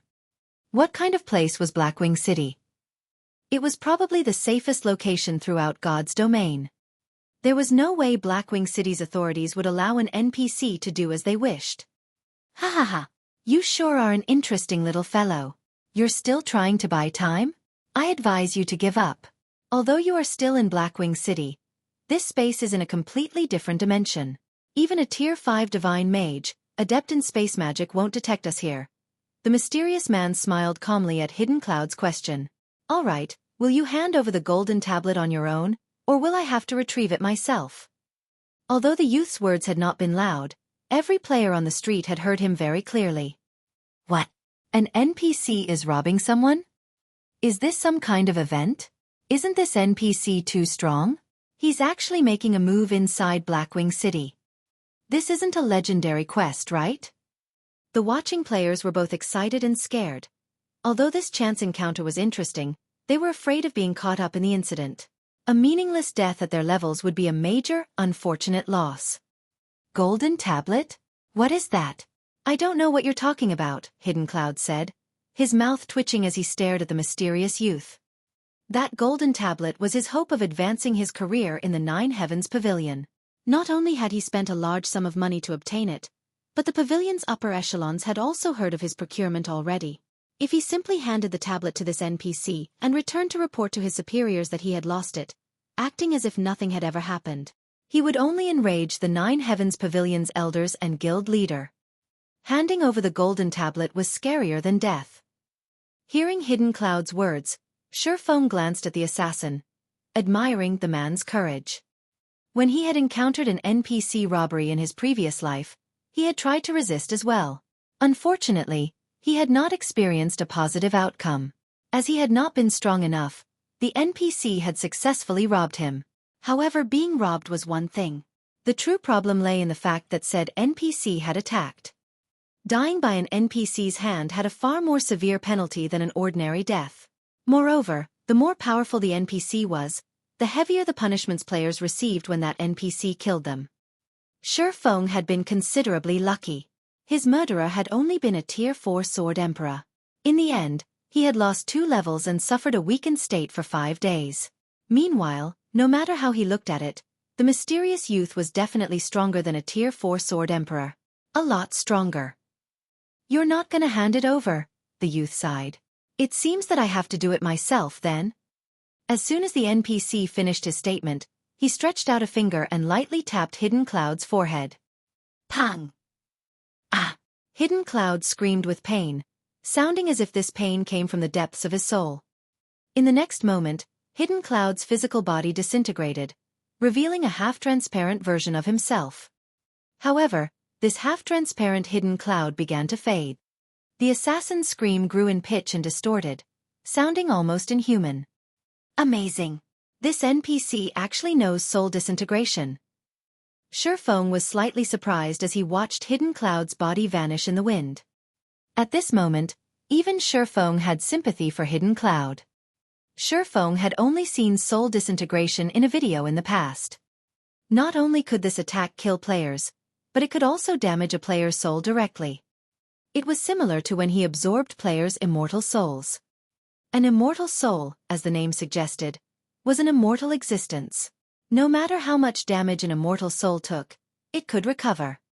When Feng absorbed the immortal souls of the players he killed, he had only absorbed a tiny portion. Even so, this prevented the players from logging into God's domain for a short time. Soul disintegration was different. It was a skill purely meant to shatter a player's soul. It could destroy a player's immortal soul completely. Experiencing one's soul disperse was far more severe than someone or something absorbing a portion of it. Although players could also recover from this damage, it took far more than not logging in for 2 or 3 days. Feng would not be surprised if Hidden Cloud could not log into God's domain for half a month. Why fight it? Though, even if you had handed it over, I would have still killed you. The mysterious youth shook his head as he looked at the golden tablet that had fallen from Hidden Cloud's body. The youth then turned to the other players on the street, smiling as he stated, "Anyways, now that I've obtained the item, let's celebrate with your deaths." A chill gripped the players' hearts as they heard the young NPC's words. "It's over," Phoenix Rain frowned, her previous hint of joy vanishing. Phoenix Rain wasn't the only one to have that reaction. Everyone trembled with fear. They had all heard the assassin's painful wails. Hidden Cloud was an apex expert from the Nine Heavens Pavilion. How much pain could cause an expert like that scream as he had? Feng had been telling the truth. Phoenix Rain suddenly remembered the message Feng had sent. Feng had warned her that the golden tablet was dangerous. Now it would seem that she had also become one of this NPC's targets, and not even the heavens could save her. Damn it! This NPC is too black-hearted. He won't even spare innocent bystanders. Feng's expression darkened as he watched the mysterious youth's raised hand. He had miscalculated this time. He had never imagined that he would become entangled in the robbery as well. The NPC robberies he had encountered in the past had usually only involved the targeted players. If bystanders kept to themselves, the NPCs would leave them alone. Unfortunately, it was too late to do anything now. In the next moment, an endless amount of mana gathered in the youth's hand. It was as if he had sucked all of the mana in this space into his palm. With this much mana, the spell the youth was conjuring was likely stronger than a Tier 5 skill. The mysterious youth smiled and pointed a finger to the sky. Immediately, the black ball of mana shot up from the youth's hand. After reaching a certain height, a crack suddenly appeared in the mana ball.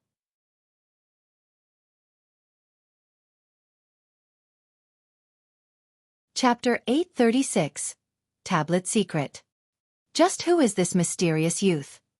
Feng was slightly shocked as he looked at the cracking ball of mana in the sky. The skill the youth had used was a Tier 5 curse. Dark Paradise. Even Tier 6 gods would fear this move. The power that the curse contained could turn all the players on this entire street into ashes instantly. Most likely, the penalty they would suffer would not be any lighter than Hidden Cloud's at all. Disappear. The mysterious youth then flew up towards the sky. In the next moment, the black ball of mana transformed into a black hole that began sucking and devouring everything in its surroundings. As the suction grew stronger, the black hole expanded. Players on the street were even getting pulled off the ground. Damn it! Feng abruptly activated Heavenly Dragon's power and Blade Liberation, and his strength attribute immediately surpassed that of a Lord-ranked monster of the same level. Space freeze, the skill that the youth had used earlier, was partially a control skill. After activating Heavenly Dragon's power, Feng became immune to all control skills. Unfortunately, the strength suppression, as well as an extremely powerful mental suppression, was still present inside the frozen space. Even without the original control effect, moving inside the frozen space remained impossible with the attributes of current players. Only by using twofold Berserk did Feng have a chance of moving. Sure enough, this strength suppression is intense. When Feng tried to shift his body, it felt as heavy as lead. Oh, there's still someone who can move? The mysterious youth was slightly surprised as he swept his gaze towards Feng. You are the first Tier 1 class capable of moving under my domains. At this moment, Feng could already twitch his fingers. However, his body was still immobilized. Unfortunately, under Dark Paradise, even if you can move, you cannot escape. However, as soon as the mysterious youth said these words, a low shout entered everyone's ears. Shatter! As the sound of this low shout echoed throughout the entire space, the frozen space instantly shattered. You actually dare make such a huge fuss inside Blackwing City. Your courage is truly commendable. In the next moment, a woman dressed in white sacred robes appeared in the sky, overlooking the mysterious youth. Or are you saying that you intend to make Blackwing City an enemy? Upon regaining his freedom, Feng looked at the woman in white, and he could not help but shout in surprise, Charlene. Feng knew full well just how powerful Charlene was. Every time he met her, the woman's strength had received a significant improvement. At the very beginning, she had been playing the role of a female bandit. Afterwards, she had transformed into a Tier 3 divine official. Later on, she had even become a Tier 5 red official. Now, she was even more powerful, actually managing to directly shatter the mysterious youth's domain. While Feng was still in shock, a red jade staff appeared in Charlene's hand. The instant this staff appeared, the mana in the surrounding space stopped moving altogether. Charlene then lightly tapped her staff and boom! The black hole abruptly disappeared from the sky of Blackwing City. It seems I've underestimated Blackwing City's capabilities, the mysterious youth said as he looked at Charlene. However, it is still impossible for Blackwing City's magic arrays to hold me captive.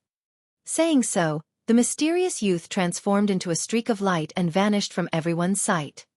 He sure is quick in running away. The youth's disappearance did not surprise Charlene.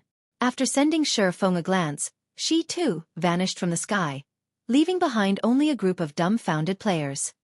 What kind of situation is this? Isn't that NPC a little too amazing? He actually succeeded in killing a player inside Blackwing City and got away safely on top of that. Excited expressions appeared on the faces of the players on the street who had witnessed this scene. This was their first time experiencing the power of a high-tiered NPC. In front of these NPCs, even the current strongest player in God's domain would be no different from an ant. However, their excitement was more due to their anticipation of high-tiered classes. Meanwhile, news of this matter also spread throughout God's domain at the speed of light. I never thought that there would also be such a risk when buying NPC-sold items from an auction. It seems I'll have to be careful when purchasing items in the future. When Gentle Snow thought about her purchases for the guild, she could not help growing anxious. Let alone that mysterious youth, even a level 100 Tier 2 NPC could put her in a huge bind.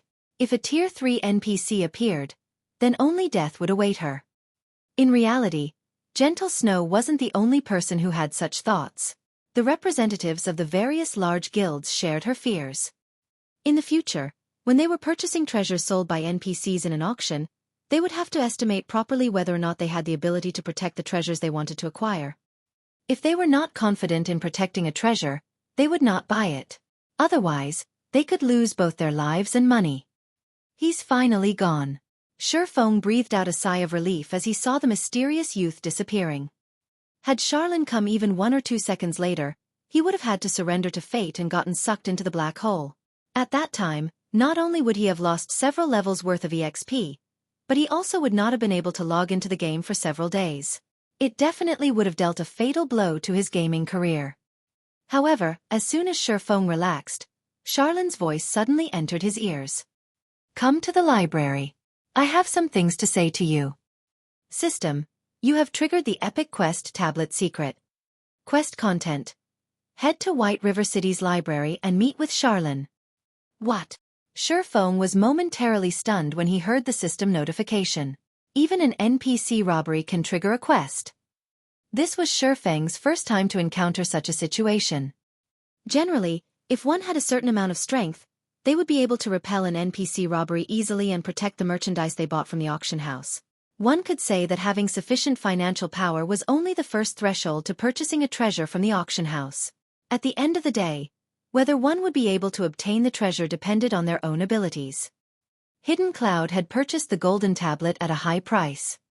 If the assassin were to learn that Feng had fortuitously gotten such a chance encounter due to his sacrifice, he would most likely faint from anger. At this moment, however, Hidden Cloud had long since flown into a rage. Damn it! Damn it! That damnable NPC actually dared to steal my tablet. Hidden Cloud bellowed as soon as he exited his virtual gaming cabin, an extremely ugly expression on his face. Now that he had lost the golden tablet, the upper echelons of the guild would definitely be angry. This feeling of falling from heaven straight into hell maddened Hidden Cloud. After Feng had triggered the quest, he did not hurry to return to White River City. Instead, he bade farewell to Gentle Snow and secretly went to a private location and disguised himself. He then returned to the Blackwing auction house and placed the remaining 3,000 strengthening devices up for sale at the establishment. Rather than selling all 3,000 devices at once, he split them up into batches and scheduled them for different time slots. However, instead of selling them in stacks, he would sell anywhere from 10 to 20 individual pieces for each time slot. If he sold the strengthening device at the Candlelight trading firm, he could indeed earn a lot more money. After all, he would not need to pay an exorbitant handling fee. He could even increase the trading firm's fame this way. However, strengthening devices were not items that ordinary players could easily afford. Only the various large guilds gathered at Blackwing City possessed the financial reserves to purchase these items. When Feng's first batch of 10 strengthening devices went up for sale at the Blackwing auction house, it immediately triggered another commotion in Blackwing City. Isn't this the strengthening device that appeared in the monthly auction?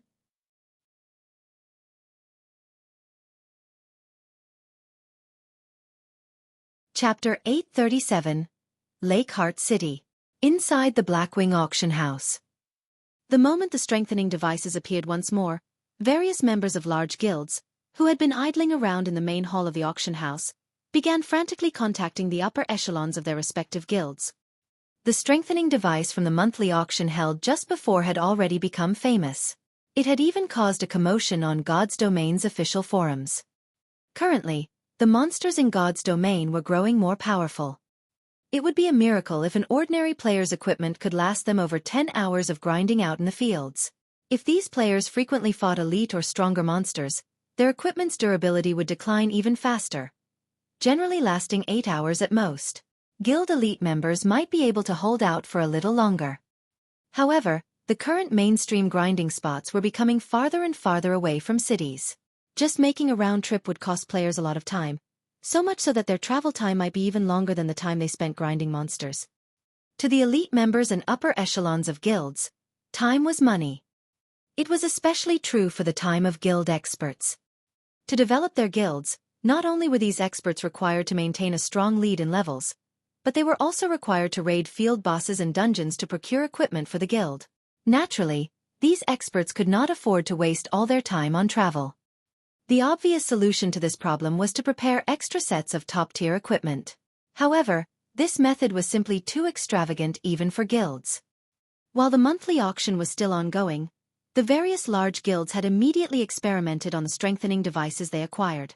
As a result, they had already gained a relatively precise understanding of the item's effects. Previously, they could only make a rough guess based on the introduction of the item. Hence, upon conducting their tests, these large guilds were shocked. Although the strengthening device could only extend a player's grinding time by 3 to 4 times, the better the equipment the strengthening device was used on, the greater the effects. In addition, while battling, the bonus durability provided by the strengthening device would be the first to diminish instead of the equipment's own durability. In other words, as long as players still had strengthening devices on hand, they could devote their time to grinding. They would not have to prepare any additional equipment. Neither would they need to return to a city to get their equipment repaired. If allocated to ordinary or elite players, the 10 gold strengthening device would indeed be very extravagant. However, when assigned to an expert player, it would not be one bit extravagant. On the contrary, it would be a profit, instead. Unfortunately, the strengthening devices were sold only in the monthly auction. This situation caused many large guilds that had not participated in the auction great frustration. Now that the strengthening device had appeared in the auction house as a player-sold item, how could the members of the various large guilds not grow frantic? Just a few minutes after the strengthening device's appearance, the price for a single unit broke past the 9 gold threshold. Moreover, the price was still increasing rapidly. Even Feng had not expected the strengthening device to be this popular. When he exited the auction house, he saw group after group of players rushing into the building. Ha! Why is Phoenix Rain suddenly contacting me? Just as Feng was preparing to leave Blackwing City, he suddenly received a call from Phoenix Rain. However, the person she was contacting was not Yi Feng but Black Flame. Guild leader Black Flame, have you heard? There is a player selling strengthening devices at the Blackwing auction house right now, Phoenix Rain said through the video chat, smiling. Yes, I've also just heard about it. Feng nodded, having already changed to his Black Flame guise. But why is Phoenix Pavilion Master contacting me? I want to purchase a large number of strengthening devices, so I wish to borrow some money from you. Of course, I won't borrow it for nothing. 3 days later, I'll return it to you with 30% interest, or you can buy a high-potential land in one of the Black Dragon Empire's major cities from me. Phoenix Rain smiled as she extended a tempting proposition. Originally, she had not wished to borrow money from Feng. However, with the appearance of the strengthening device, and based on her newfound knowledge regarding the item, she had a great opportunity for the Phoenix Pavilion to surpass the Heavenly Dragon Pavilion. Level 40 was an important turning point in God's domain. With the strengthening device, she could rapidly raise a group of experts to level 40. At level 40, even using only common mounts would still bring about explosive improvements to their leveling speeds. They would be able to develop new maps earlier than other guilds. However, she had already spent a large part of her funds to purchase other items during the monthly auction. She did not have enough to contest for the strengthening devices, not to mention needing money to buy mounts. Hence, she gave Feng such a lucrative offer. Of course, the reason why she had looked for Feng to borrow money from, and not someone else, was mainly because Zero Wing was simply too wealthy. Zero Wing had relatively few members. The guild's various departments were also incomplete. The guild's expenses were not particularly high, either. Moreover, Zero Wing was the proud owner of Star Moon Kingdom's wealthiest trading firm, the Candlelight Trading Firm. The guild also possessed the enviable Stone Forest town. The guild's daily profits were in no way inferior to even those of a super first-rate guild like the Dragon Phoenix Pavilion.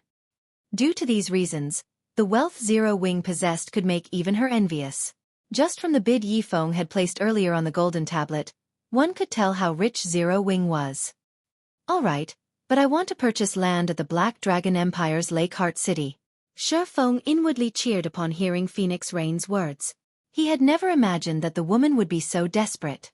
However, I'll say this first. I still have other uses for my coins. I won't buy it if your price is too high.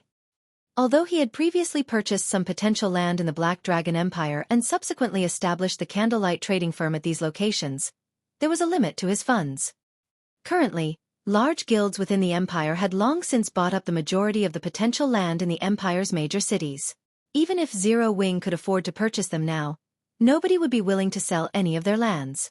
Now that Phoenix Rain was willing to sell potential land, he naturally had to take advantage of the opportunity. In the future, the value of these plots would increase manifold. It was especially true for the land in Lakeheart City. Lakeheart City was a small island city located within the Black Dragon Empire. The island itself was situated in the middle of Mist Lake, the Black Dragon Empire's largest lake. Lakeheart City was also a producer of one particular item. And that item was the Ice Jade. On its own, the Ice Jade was an item that could raise a player's ice resistance temporarily. It could also be processed into ice resistance gemstones, which could be inlaid into equipment, similar to regular gemstones, and greatly increase a player's ice resistance. During the initial stages of the game, this item was not particularly valuable. After players reached level 50, however, the value of ice jades would multiply. At that time, the demand for the item would exceed its supply. Likewise, the value of the lands of Lakeheart City would also increase markedly. Previously, there had been too many lands that Zero Wing had to purchase. However, the guild's funds were extremely constrained.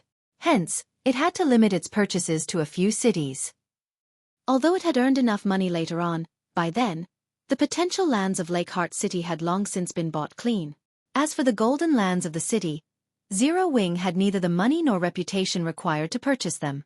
In the end, the guild had no choice but to settle for an ordinary plot of land. Lakeheart City? Phoenix Rain checked and discovered that there were indeed 2 plots of high-potential land under her name in Lakeheart City. Moreover, although Lakeheart City was one of the major cities in the Black Dragon Empire, the player population there was not particularly high, as the city was mainly a tourist spot for casual players. She had never imagined that Feng would actually be interested in such a location. All right. I have land that is close to the auction house there. I'll sell it to you at market price, which is 6,200 gold. However, I also want to borrow an additional 4,000 gold. I'll return the 4,000 gold 3 days later. How about it? Deal. Feng immediately grew ecstatic when he saw the location of the land in the map Phoenix Rain had sent him. With this plot of land, he would gain another income source for his city-building funds.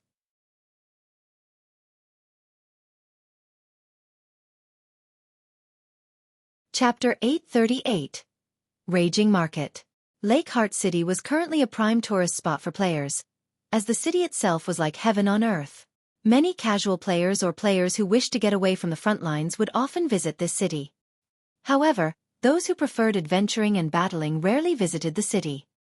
Most of the leveling maps around Lakeheart City were either located underwater or shrouded in mist. Both environments affected a player's combat power considerably. Hence, very few players wishing to level up and go on adventures would reside in Lakeheart City. Due to players reaching higher levels and the increasing number of maps and dungeon bosses requiring high ice resistance, the presence of the ice jades eventually attracted a lot of attention to Lakeheart City. In the past, the city had very quickly gained popularity, becoming the 6th most populous city in the Black Dragon Empire. The prices of land there had skyrocketed overnight. Feng never imagined that he would receive such a fortunate offer as a result from selling the strengthening devices. After agreeing on the trade conditions, Feng and Phoenix Rain decided to meet up in White River City. If one wanted to trade lands, they needed to do it through a city hall through either of 2 methods. The first method was a relatively fast but troublesome process, while the second method was simple but time-consuming. Feng usually left the responsibility of purchasing lands to Aqua Rose and Melancholic Smile. They would then transfer the ownership of these lands to him through a random city hall. This way, he didn't need to make a trip to the city hall. However, this method of transferring ownership had a verification period of 1 day. The other method was for him to go to the relevant city hall in person. By doing so, he could complete the transfer procedures immediately. Currently, Feng was in no hurry to obtain the land in Lakeheart City. Hence, there was no need for him to travel there personally to complete the transfer of ownership. During the time Feng and Phoenix Rain were chatting with each other, one notification after another popped up in Feng's system notification window. System: the 20 strengthening devices you placed on auction have been sold. After the deduction of the processing fees, a total of 164 gold 85 silver has been added to your bag space. System: the 20 strengthening devices you placed on auction have been sold. After the deduction of the processing fees, a total of 165 gold 64 silver has been added to your bag space. During the short time since Feng left the auction house, the amount of money in his bag had increased by over 1,000 gold. The rate at which he was earning money was just staggering. This handling fee is simply usurious. Feng felt a pang in his heart when he looked at the actual amount of money he had obtained from the sales. Although the current handling fee was not as high as that of the monthly auction, it was still 20%. He could have purchased many good plots of land with all the handling fees he had paid. Feng could not help but admit that the auction house was extremely profitable. Unfortunately, current players were still incapable of establishing their own auction houses. The precondition for doing so was having a city of their own. Following which, Feng teleported back to White River City and prepared to head to the library. The golden tablet held a great temptation for Feng. A secret technique was a treasure that could allow players to learn advanced combat techniques directly. To guilds, not to mention several epic weapons, even the value of a fragmented legendary weapon was incomparable to that of a secret technique. If he could obtain the golden tablet, it would definitely improve the overall strength of Zero Wing's core members by a large margin. Upon exiting the teleportation hall, Feng took out the dark gold whistle from his bag and blew it gently. As the sound of the whistle rang out, a magic array appeared on the street. The demonic flame tiger then emerged from the magic array. The body of the demonic tiger was roughly the size of a small house. The black flames that surrounded its sharp claws sent the ambient temperature rising by several degrees. The instant the demonic flame tiger appeared, the players on the street were immediately stupefied. Why did a monster suddenly appear here? Could monsters be attacking the city? That's not right. Why aren't any of the guards on patrol reacting? The onlookers grew flustered as they stared at the demonic flame tiger. Not only did it possess an intimidating appearance, but the aura leaking out of its body also made their hearts shiver in fear. Even the elite players sensed a massive threat from the demonic flame tiger. Feng could not help but smirk as he swept a glance at the immobilized players. He then walked up to the demonic flame tiger. This was a dark gold mount. Its strength was equivalent to a level 40 chieftain. Naturally, it is not something ordinary players could handle. Has that person lost his mind? He's actually going up to it. Is he not afraid of getting killed? Everyone thought that Feng had lost himself to fear as they watched him approach the demonic flame tiger. However, when they saw the demonic flame tiger obediently lie down before Feng and enjoy Feng's caress agreeably, their mouths fell wide open. However, an even more shocking scene occurred in the next moment as Feng mounted the demonic flame tiger. "Let's go!" Feng shouted lowly. Suddenly, the demonic tiger let out a loud roar and took a step forward. It then transformed into an afterimage that disappeared before everyone. What? That's a mount. I'm not seeing things right? Who is that person? That giant tiger mount looks so cool. No one dared believe what they just saw. Riding a mount was still a faraway dream for them. Even if they managed to reach level 40 eventually, amassing a fortune of 40 gold was not that easy. It would be even more impossible for them to ride a bronze or mysterious iron mount. While Feng was rapidly making his way towards the library, the players present on the street outside the teleportation hall went into a frenzy. Every one of them was madly posting on the official forums. A hero riding a giant tiger has appeared in White River City. Many people initially did not believe the words written in this post. After all, the number 1 players on the various Empire ranking lists were only at level 39. These players were still a long way off from reaching level 40. How could there possibly be someone capable of riding a high-ranking mount right now? After watching the recorded video, everyone was shocked. There were some who felt admiration, some who felt jealousy, and some who felt pride. There were also many people trying to guess at Feng's identity. Just who was actually capable of riding such a mount? Unfortunately, as Feng had hidden his face using the black cloak, nobody could discern his identity.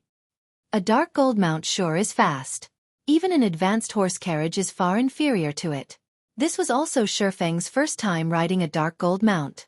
The speed of the mount was simply incomparable to fine gold mounts. The demonic flame tiger's speed was at least 20% or 30% faster than an advanced horse carriage. Just as Feng was quickly approaching the library, he suddenly received a call from Autumn Goose. When Feng accepted the call, the image of an anxious autumn goose appeared before him. What happened? Feng could not help but ask after seeing her apprehensive expression. Yifeng, Gunfire contacted me just now, saying that a group of players that had suddenly appeared is hunting Rain and Blue. These players are very powerful and are capable of doubling the death penalty of the players they killed. Moreover, they also have a means of jamming a player's communications. However, I'm currently not in Star Moon Kingdom. Can you please go save them? Autumn Goose asked worriedly. After reaching their level, even a single death was a painful loss. If their death penalties were doubled, the cost of dying once would be devastating. However, she could not come up with a good method to save Thoughtful Rain and the others at the moment. The only person she could think of right now who might be of help in this situation was Feng. Where are they now? Feng was initially stunned, but he immediately said in a hurried tone, I'll head over there right away. Feng had never imagined that there would actually be people who would still dare to take action against Zero Wings members within the boundaries of Star Moon Kingdom at this point.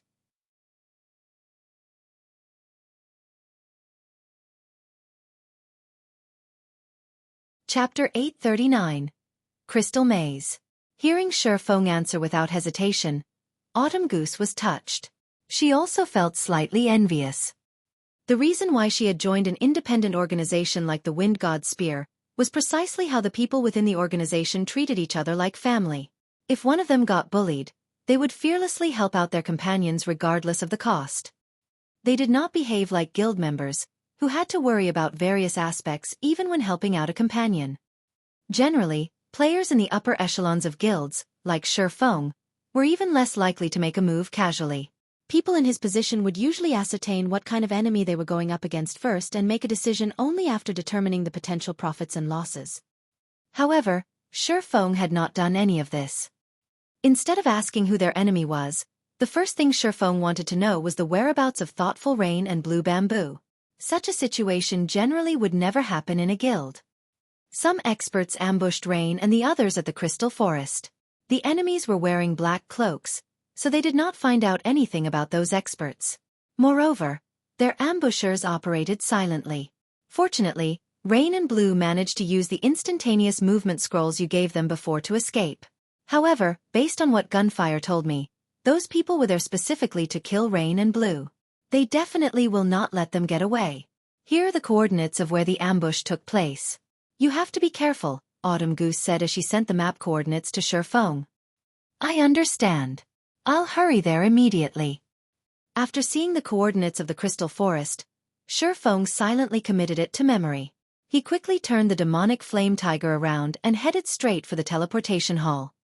Despite the low odds for Thoughtful Rain and Blue Bamboo's rescue, when Autumn Goose heard Feng's calm and steady tone, for some reason, she felt relieved. The travel time from White River City to the Crystal Forest aside, just getting from the nearest transfer point to where Thoughtful Rain's group got ambushed would require at least 2 hours. Although Thoughtful Rain and Blue Bamboo had escaped using the instantaneous movement scrolls, current players had many more skills than before, which made tracking other players much easier. Moreover, the enemies chasing after Thoughtful Rain and Blue Bamboo had somehow managed to keep them in a combat state, preventing them from using return scrolls. Even logging out of the game normally was not possible, as the system would directly mete out the death penalty if they went offline while in a combat state. Please let Rain and the others make it. At this moment, the only other thing Autumn Goose could do was pray. She was currently in the faraway Dark Knight Empire. She would need even more time than Feng to reach the Crystal Forest. The core area of the Crystal Forest was rife with trees made out of crystals. Currently, over a dozen players covered in black cloaks were searching there. Damn it! Quirrell, have you not found their tracks yet? Boss Hellfiend has already given the word that we must kill those core members of Zero Wing. Ordinary Stranger asked in a low tone as he looked at a distant assassin. They had already gathered information regarding the whereabouts of many of Zero Wing's core members. However, the majority of those members were currently grinding in the Stoneclaw Mountains. It would take Ordinary Stranger's team over a dozen hours of travel just to get there. As for the remaining core members, they were raiding team dungeons. They were unlikely to leave the dungeons anytime soon. The only ones nearby were Thoughtful Rain and Blue Bamboo, who had been seen grinding with Zero Wing's upper echelon before. However, he had never imagined that even those 2 women would succeed in escaping his ambush. In the end, his team had only managed to kill 2 unrelated independent players. If this matter were to reach the adjudicator's ears, his team's days in King's Return would no doubt be numbered. Do you think it is that easy to track players here? The assassin named Quirrell rolled his eyes at Ordinary Stranger. He then swept a glance at the surrounding crystal shrubbery, gnashing his teeth as he said, "Those 2 beauties sure know how to run. They actually reached this crystal maze. If not for this natural maze, I would have long since found them by now. However, rest assured, although the terrain here is complex, this place has only one exit. The 2 of them cannot use return scrolls right now.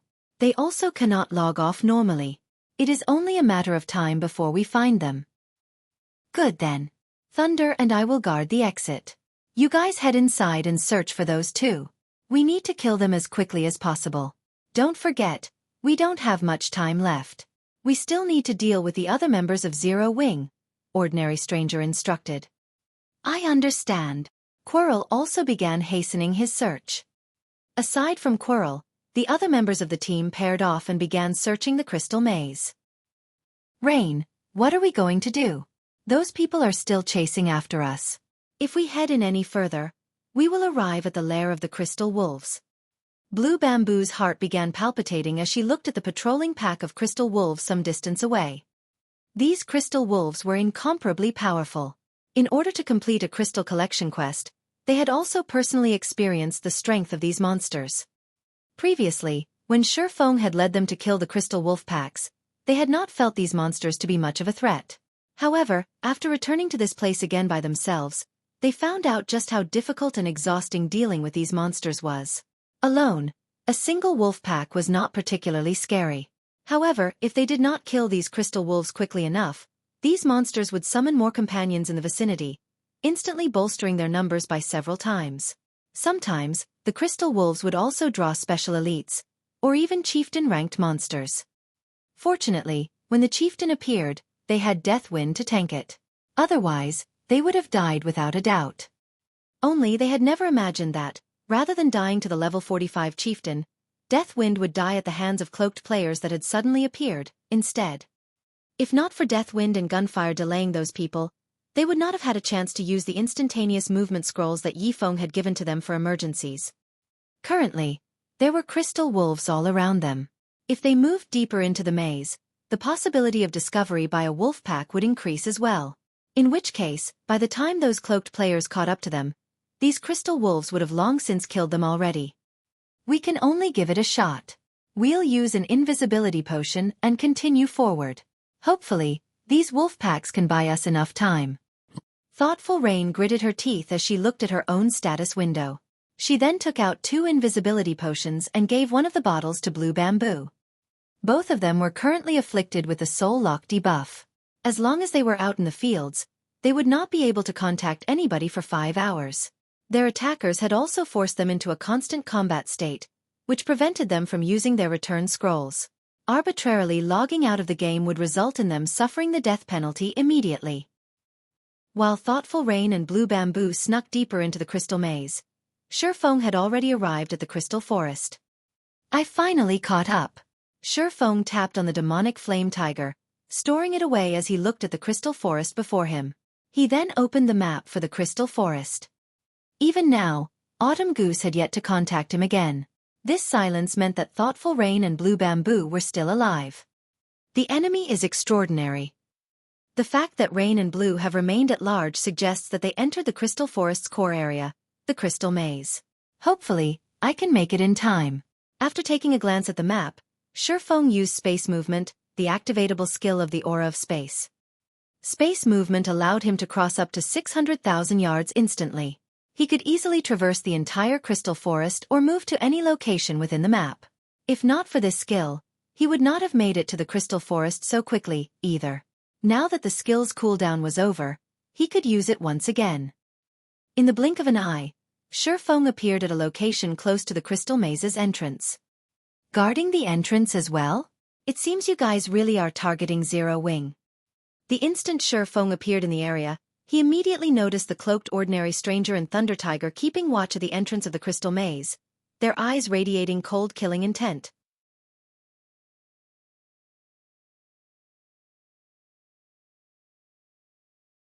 Chapter 840, Magic Staff. Just when Feng noticed Ordinary Stranger and Thunder Tiger, the two of them caught sight of Feng. Brat, I don't know how you suddenly appeared here, but since you've come to this place, you can only consider yourself unlucky, Thunder Tiger, who had hidden his identity and appearance, said when he suddenly saw the similarly anonymous Feng. Taking the initiative, he walked towards Feng. All this waiting around has made me annoyed. Old stranger, you better not make a move. I'm gonna use this brat here to relieve some of my stress. Sure, but the equipment he drops will belong to me, Ordinary Stranger laughed. Ordinary Stranger had discovered Feng's presence the instant Feng had appeared. Initially, He had thought that a powerful enemy had shown up. However, after some close observation, he did not sense any threat coming from beneath the black cloak. On the contrary, he had noticed many holes in Feng's defense. If not for Thunder Tiger declaring his claim, ordinary stranger would have long since taken action to remove this ant. However, even if the opponent were an expert, it would not matter. Thunder Tiger was a top-tier expert of King's Return. Currently, he was already level 38. Placed in Star Moon Kingdom, his level would rank within the top 10. Not to mention, he was fully geared in level 35 Dark Gold equipment. His maximum HP was as high as 14,600. His combat standard was also at the refinement realm already. Dealing with 2 or 3 ordinary experts simultaneously would be child's play for him. Even if the opponent were an expert of the same combat standards, Thunder Tiger was a refinement realm expert of King's Return. The guild had long since presented the Berserker with a Berserk skill. As long as Thunder Tiger activated this Berserk skill, he could kill a refinement realm expert easily. He could even defeat a flowing water realm expert. In the off chance that Thunder Tiger was no match for this new arrival, ordinary stranger himself could still back up the Berserker. If he and Thunder Tiger worked together, they would be practically invincible in Star Moon Kingdom. Only Zero Wings Black Flame and Yi Feng could cause them to feel fear. No one else was worth mentioning. As soon as ordinary stranger finished speaking, Thunder Tiger retrieved a 2-handed saber from his back and used charge at Feng. When using charge, controlling the sudden increase in speed was extremely difficult for ordinary players. As a result, they would usually reveal flaws in their attack. However, Thunder Tiger was different. He had long since mastered this skill. By adjusting his center of gravity, he had managed to apply his increased speed to his attack, creating his own charging slash. He had transformed a system-generated skill into a personal skill. Not only did his saber speed up, but the power contained within it also increased. Even a shield warrior of the same level would have to retreat several steps, breaking their stance. Boom! As the 2-handed saber landed, sparks scattered into the surroundings. A silver 1-handed sword actually stopped Thunder Tiger's lightning-fast saber. What? Thunder Tiger was shocked as he stared at Feng standing steadily in his original position. The charging slash getting blocked did not come as a surprise to Thunder Tiger. However, this was his first time to encounter an enemy who could remain standing steadily after receiving his charging slash. Even Broken City, an elder of King's Return, had to retreat half a step after receiving this attack of his. This situation was simply inconceivable. Tiger, be careful. We've got a tough one. Ordinary stranger warned hurriedly after realizing that their enemy this time was no common player. As he began casting a spell, he added, "We'll deal with him together." I understand. Thunder Tiger's expression had turned serious as well, the contempt he felt before disappearing completely. He promptly used Whirlwind Slash in an attempt to drive Feng away. However, as soon as he started swinging his grey saber, a streak of blue light struck his weapon. A crack in space also appeared along the path the blue light had taken. Pang! Thunder Tiger felt his hands going numb as his saber came to an abrupt halt. It felt as if he had just struck an iron wall. Immediately after, however, a powerful impact shook him, forcing him to retreat 4 steps before he could stabilize his body. Damage of -1,338 points appeared above the Berserker's head. He had instantly lost close to 10% of his HP. Who are you? At this moment, even if Thunder Tiger were a fool, he would understand that the man before him was definitely stronger than himself. In just a single exchange of skills, he had lost over 1,000 HP. Feng's strength could practically rival a chieftain of the same level. Before Thunder Tiger could react, a streak of blue light instantly slashed his body. Although the Berserker had tried to defend himself with his saber, he was simply no match for the speed of the sword light. -7,151. The lightning effect having triggered, Feng's attack instantly took away half of Thunder Tiger's HP. The Berserker himself also went flying over 10 yards away. Who am I? At this time, Feng laughed. You dared to come and find trouble with Zero Wing, yet you still ask who I am? Hearing Feng saying so, whether it was Thunder Tiger or ordinary stranger, both of them immediately shuddered as a name appeared in their minds. Sword King Black Flame. Why is he here? Ordinary Stranger's expression darkened, his heart roiling with confusion. Their operation this time was top secret. They had even placed a soul lock on the targets of their ambush. The two women should have no way of contacting anyone from Zero Wing. Hence, the possibility of them encountering Black Flame here was practically non-existent. Yet, now, Black Flame had appeared before them. However, Ordinary Stranger gave no further thought to this matter.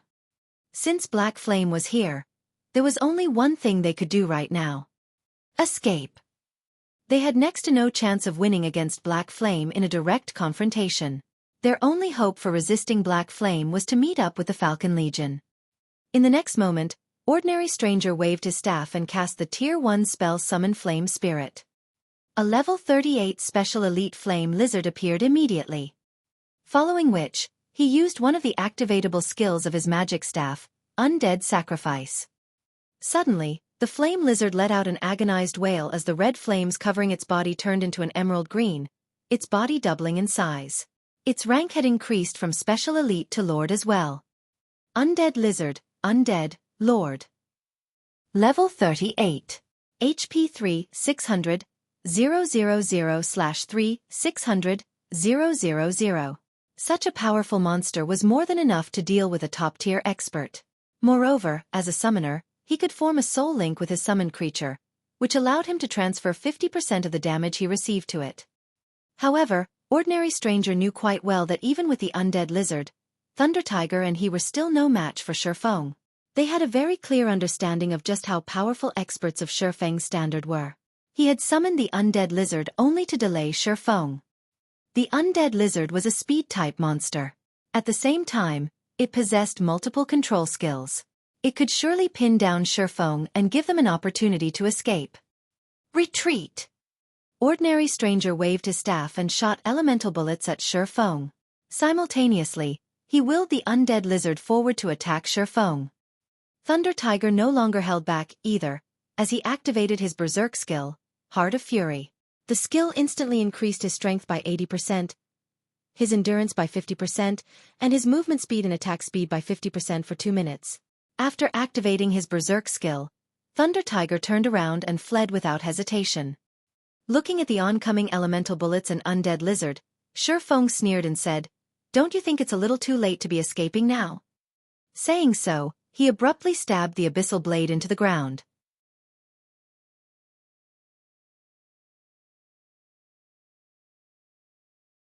Chapter 841.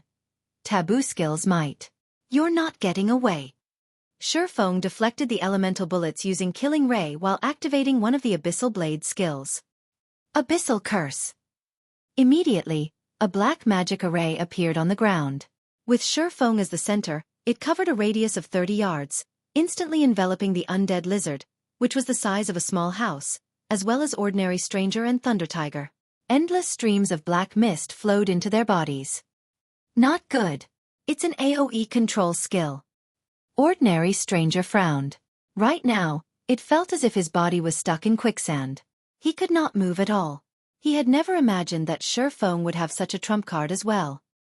At this moment, not to mention him, even the Lord-ranked undead lizard was immobilized. As a result, Feng had readily broken through the Lord's defensive line and was currently charging rapidly at them. Tiger, delay him. Buy me some time.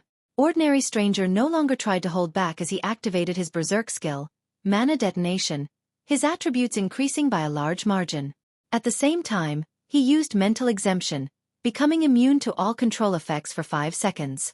He then began chanting an incantation, causing the surrounding mana to churn violently. Thunder Tiger nodded in response to Ordinary Stranger's instructions. Activating Brilliant Will, he removed the control effect of Abyssal Curse, then shifted in front of his summoner companion. Come, let me have a look at the abilities of the Sword King. Thunder Tiger bellowed as he stomped down, shattering the ground underfoot. He then swung his two-handed saber abruptly at the swordsman rushing straight at him. Tier 1 skill, Storm Slash. Over a dozen wind blades flew at Feng, every one of them targeting his blind spots. Unlike the normal attacks of players, the wind blades of Storm Slash appeared simultaneously. There was no time lag between each attack, preventing Feng from evading them entirely. Moreover, Storm Slash was a skill that could not be blocked, only dodged. It was an extremely rare skill of the Berserker class. This skill was also the trump card Thunder Tiger usually used to kill experts of equal standards. For players who did not know the intricacies of this skill, they would generally defend themselves with their weapons. The outcome of doing so would be these players receiving the strikes of the dozen or so wind blades. Currently, Thunder Tiger had his Berserk skill activated. The destructive power of his Storm Slash could easily instant kill Feng. Try to block it if you can. Thunder Tiger could not help but sneer as he saw Feng remaining steadfast in his charge forward. Unfortunately for Thunder Tiger, he had grossly underestimated Feng's understanding of God's domain. When the wind blades arrived before Feng, he was already within 20 yards of Thunder Tiger. He promptly used the Tier 2 Taboo skill. Instant Strike. Suddenly, Feng vanished before the wind blades of Storm Slash and reappeared in front of Thunder Tiger, faint arcs of electricity circling Feng's body. Thunder Tiger panicked. He instinctively executed Whirlwind Slash. However, before the Berserker's Whirlwind Slash could complete even half a rotation, numerous blue arcs of lightning devoured him whole. In the next moment, Thunder Tiger's HP dwindled at a rate visible to the naked eye until it finally hit 0. How is he so fast? Thunder Tiger's eyes widened as he looked at where the strikes had landed. He simply could not bring himself to believe that what he was seeing was real. He had activated his Berserk skill. He should have received significant improvements in speed, yet he still failed to keep up with Feng's swords. Not to mention his body, before his eyes could even react, the swordsman's swords had cut through him multiple times. This was definitely his first time witnessing such speed. Standing a short distance away, fear similarly covered Ordinary Stranger's face. He had never dreamed that Thunder Tiger would not manage to delay Feng for even a short while despite having activated his Berserk skill. Fortunately, Feng was still roughly 10 yards away. The time it would take for the swordsman to reach Ordinary Stranger was more than enough for him to finish casting his spell.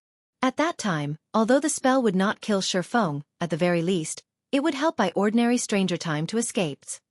Ha! Where is he? During the brief moment Ordinary Stranger was lost in his thoughts, Feng, who had been standing in front of Thunder Tiger, actually vanished. Hua! Suddenly, Ordinary Stranger felt a pang at his heart.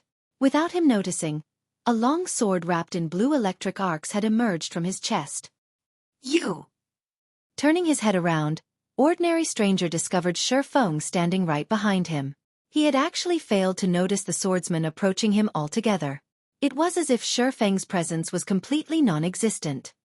Seeing his HP decreasing without any signs of stopping, Ordinary Stranger was at a loss for words. He and Thunder Tiger were both top-tier experts of King's Return. They could easily become top-class existences in any kingdom they went to. Although he had long since known that he and his Berserker companion were no match for Feng, he had never imagined that the gap between them was actually so enormous. At this moment, even if he related everything that had happened here to someone else, most likely, nobody would believe him. Although Ordinary Stranger still wished to say something, he was already out of time as his vision suddenly turned gray, his body falling to the ground. When he died, he dropped 2 pieces of cloth armor. There were actually 2 Refinement Realm experts. It's no wonder Rain and the others were no match for them. Although Feng had failed to discover the identities of thoughtful Rain's assailants, he clearly grasped the combat standards of the 2 from the battle just now. With the strength of those 2 players, they would be hard-pressed to find any opponents capable of opposing them. Unfortunately for them, they had encountered him today. Not to mention, he had even activated a Tier 2 Taboo skill to deal with them. Following which, Feng picked up the items that the 2 dropped. He then summoned the demonic Flame Tiger and headed straight into the Crystal Maze. Deep inside the Crystal Maze, the members of the Falcon Legion were currently busy clearing out the Crystal Wolves blocking their path.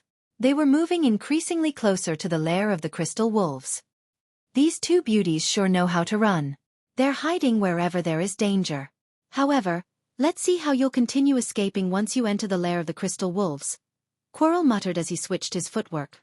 Like a black gale, the dagger in his hand struck at a level 45 Special Elite Wolf. Without giving the Special Elite Wolf any opportunity to react, Quirrell landed blow after blow with his daggers. Although the Special Elite tried to resist, None of its attacks could connect with the assassin's body.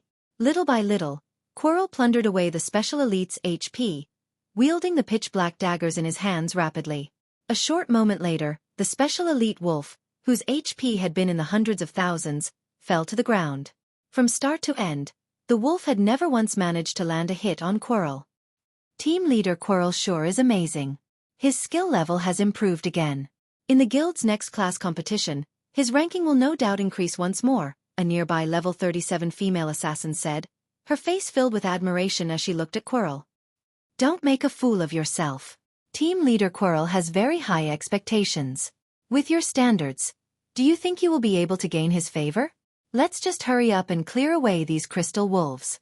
Otherwise, they're going to call for more reinforcements. If we make team leader Quirrell angry, we'll definitely suffer miserably, a level 37 male ranger criticized. The female assassin, who possessed an above-average appearance and figure, remained unperturbed by the ranger's comment. Instead, she retorted, hee, so what if I'm trying to gain his favor? If you were as capable as team leader Quirrell, I would try to gain your favor too. In the opinion of outsiders, once one became an inner member of a super guild, a wonderful future awaited them. In reality, however, this was a big misconception. Super guilds were far crueler than other guilds. The competition among its inner members was extremely intense. All those who managed to become a part of the middle management of the guild were indeed experts among experts, dragons among men. They were experts who could easily wipe the floor with the so-called top 10 newcomers of the virtual gaming world. This strength was also the reason why the various super guilds paid no particular attention to the super newcomers of each year. Meanwhile, as long as Quirrell improved just a little bit more, he could enter the middle management of King's Return. At that time, he would become a celebrity-level character, enjoying endless fame and glory. Team leader Quirrell. Something happened. Ordinary Stranger and Thunder Tiger are dead.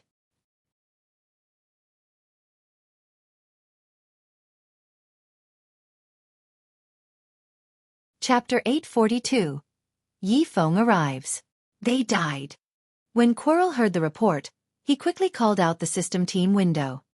Sure enough, among the list of team members, both the names of Ordinary Stranger and Thunder Tiger had turned gray, which meant that the two of them were no longer alive at this time. When the other members of the team heard this, they promptly checked their team windows as well. They simply could not bring themselves to believe what they were seeing was true. Ordinary Stranger and Thunder Tiger were both top-tier experts in their guild. Their strength was equal to Quirrell's. If the two of them worked together, even a team of ordinary experts would be helpless against them. It was truly hard to imagine that these two experts had died. Leader, should we head back and take a look? An assassin asked. We can't just let someone kill the members of King's Return and do nothing about it. If we don't deal with this matter properly, the other super guilds will surely make fun of us. No. Just traveling back to the entrance will take us more than half an hour. By that time, the enemy would have long since disappeared, Quirrell said, shaking his head. Moreover, we don't have a clear understanding of the situation over there. First, find those two women. We'll talk about what to do next after we've gotten rid of those two. If the enemy is capable of killing both Stranger and Tiger, we cannot underestimate their strength. It is highly likely that the enemy is a powerful team that came here to grind. It won't be too late for us to deal with them after we complete our mission. In Quirrell's opinion, even a great lord-ranked monster would not be able to kill Ordinary Stranger and Thunder Tiger. No doubt the two of them had died at the hands of other players. Moreover, the enemy had to have very large numbers. They should also have many top-tier experts among them. Otherwise, with the two's strength, at least one of them should have survived. As the number of opponents was high, resolving this matter would definitely be time-consuming. Their primary mission was to kill Zero Wing's core members. They would risk letting their targets get away if they chose to deal with this new enemy first. The losses greatly outweighed the gains. Now that they were close to completing this mission, they naturally could not give up halfway.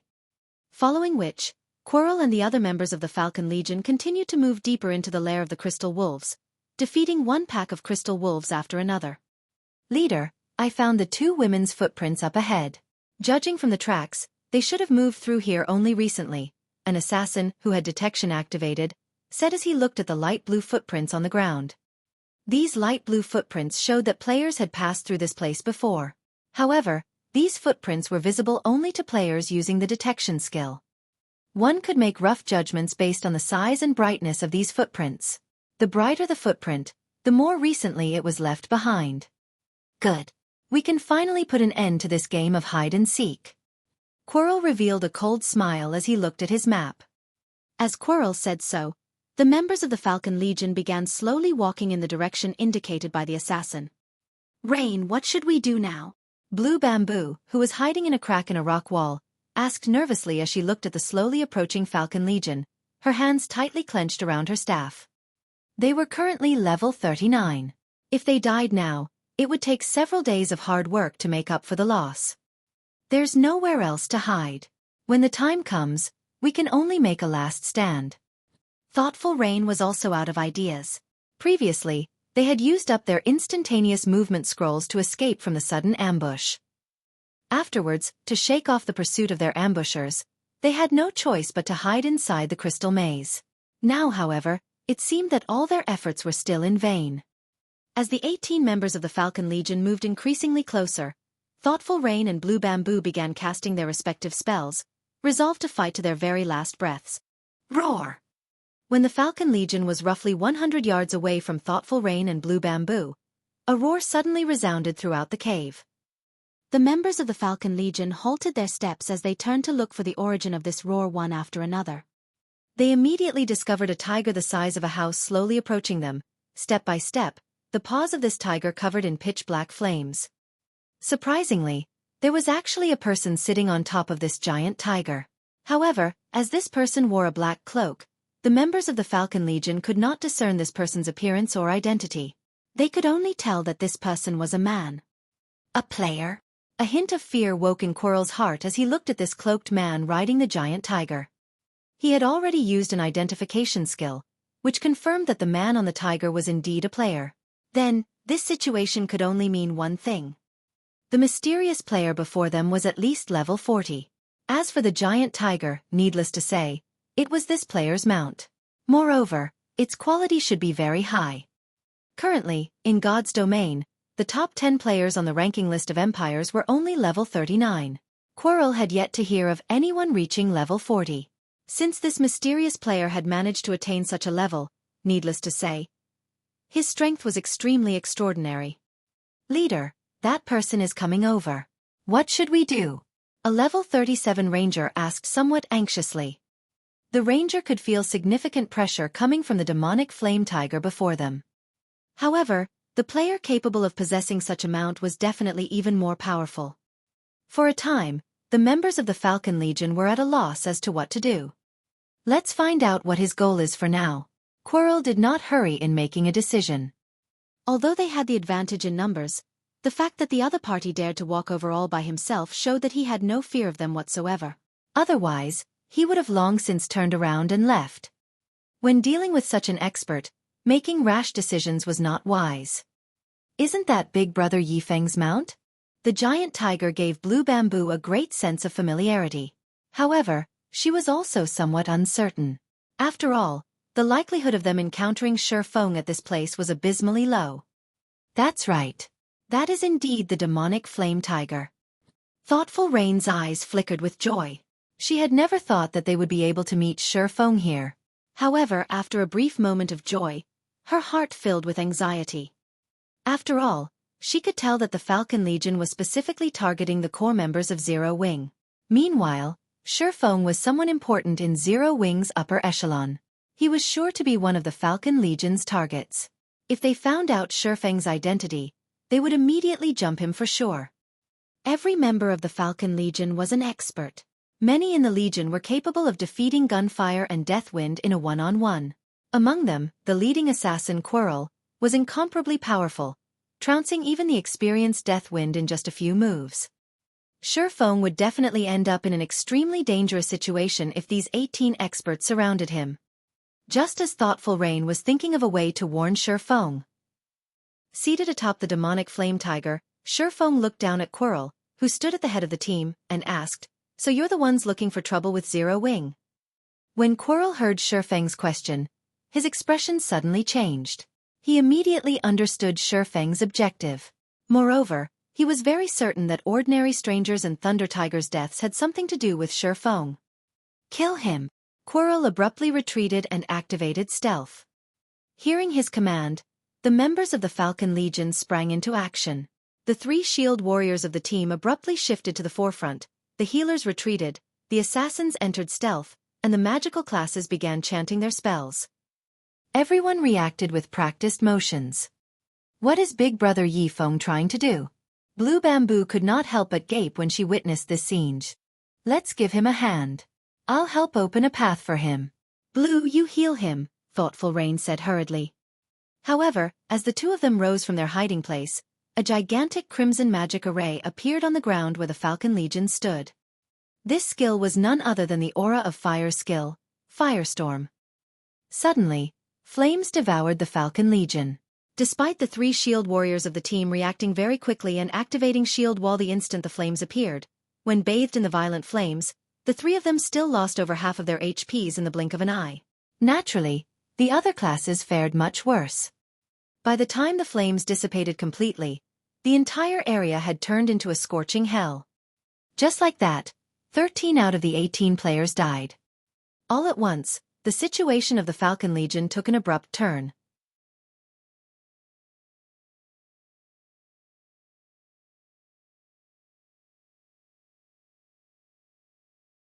Chapter 843. Showing off one's trivial skills before a master. At the sight of his companions reduced to ashes, Quirrell's mouth twitched slightly. This large-scale destruction spell came all too suddenly. Evidently, Feng had long since been prepared to cast the spell while he was approaching them. He had only voiced that question earlier to tempt them into attacking him and draw them into his trap. They did not have any time to evade the surprise attack at all. If not for Quirrell being near the edge of the spell's coverage, he would not have been able to utilize the brief invulnerability wind steps provided to rush out of the flames in time. At this moment, he would have most likely suffered the same fate as his 13 other companions. Leader, what should we do? A level 37 elementalist asked softly. We'll retreat, Quirrell replied, gnashing his teeth. Although he didn't want to back off, since the man before them was capable of defeating ordinary stranger and Thunder Tiger, just the 5 of them would not be able to do anything to him at all. Previously, they had 18 players on their side. Enough hands to activate a magic array to suppress their opponent. Now, however, that plan was no longer viable. If they remained to fight, the only outcome would be a complete team wipe. Don't think you can escape that easily. Feng smirked slightly as he looked at Quirrell and the others gradually moving away from himself. With quick steps, he approached the closest level 37 elementalist. Previously, in order to survive his firestorm, these players had already used up all their life-saving skills. It would be near impossible for them to escape him now. Don't hold back when going up against him. I'll pin him down. Ranged classes support me. When Quirrell saw Feng approaching them like a gale, he hurriedly activated his berserk skill, and his attributes increased by a large margin. He then used shadow steps to appear directly behind Feng and stabbed his Feng-like dagger at Feng's heart. Absolute Strike. This was the fastest and most powerful skill of the assassin class. In addition to Quirrell's flawless movements, there was practically no time lag between the activation of shadow steps and Absolute Strike. It was simply impossible for ordinary players to guard against his attack.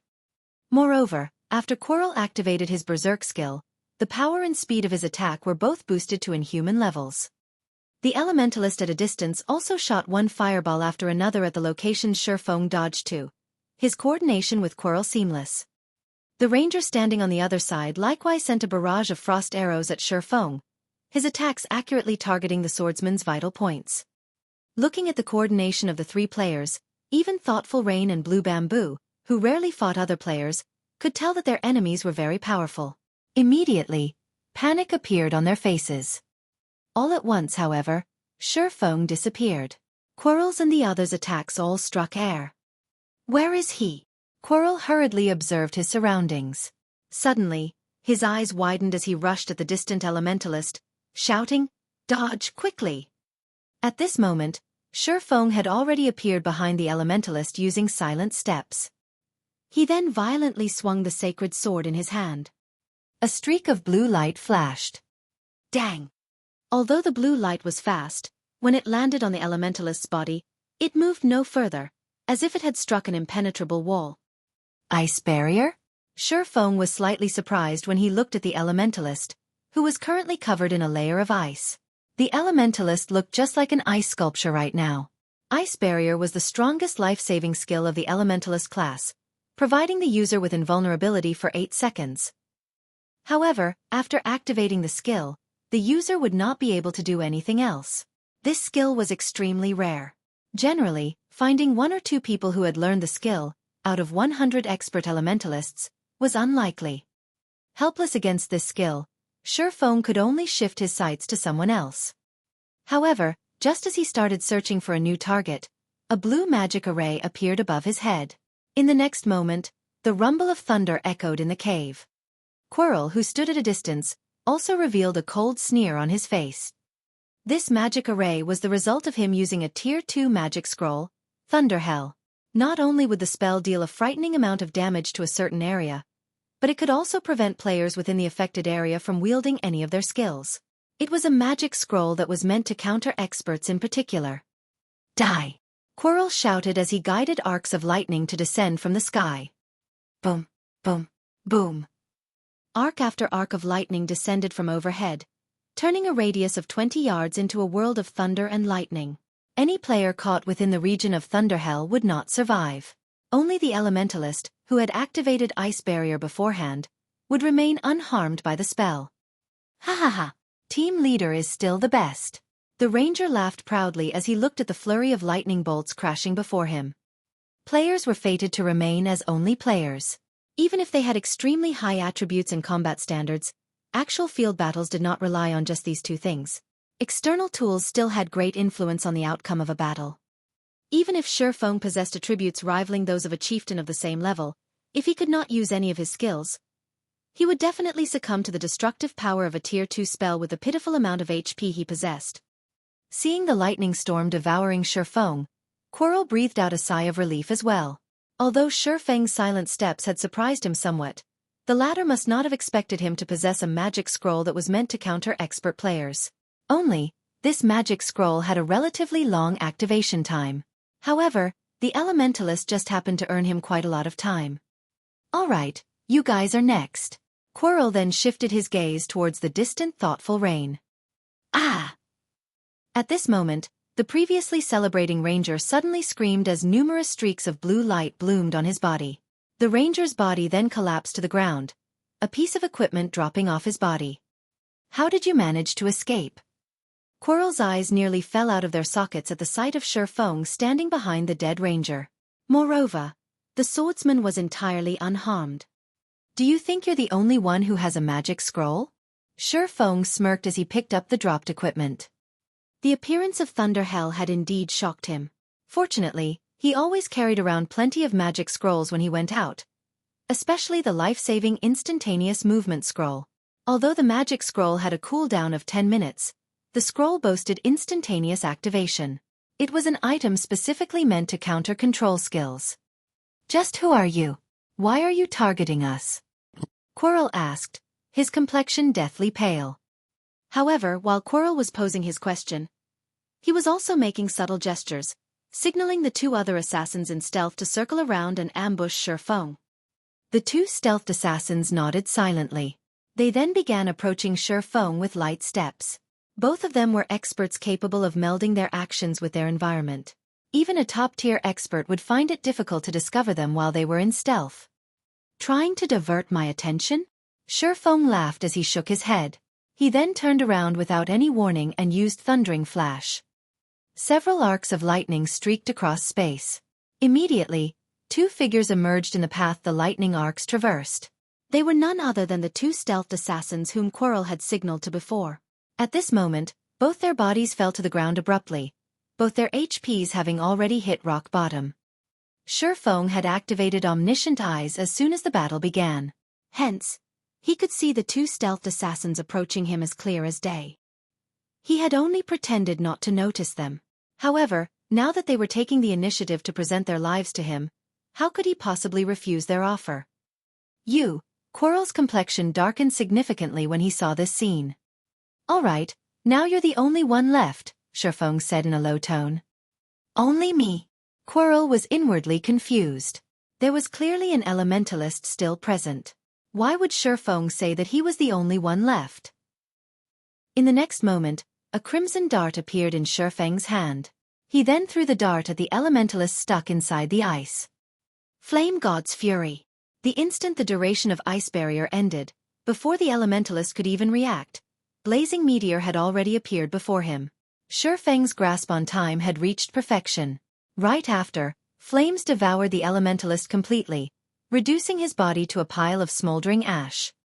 Just who are you? Quirrell asked, fear painted across his face. After he had set up so many traps, even the apex experts in his guild would have succumbed to death by now.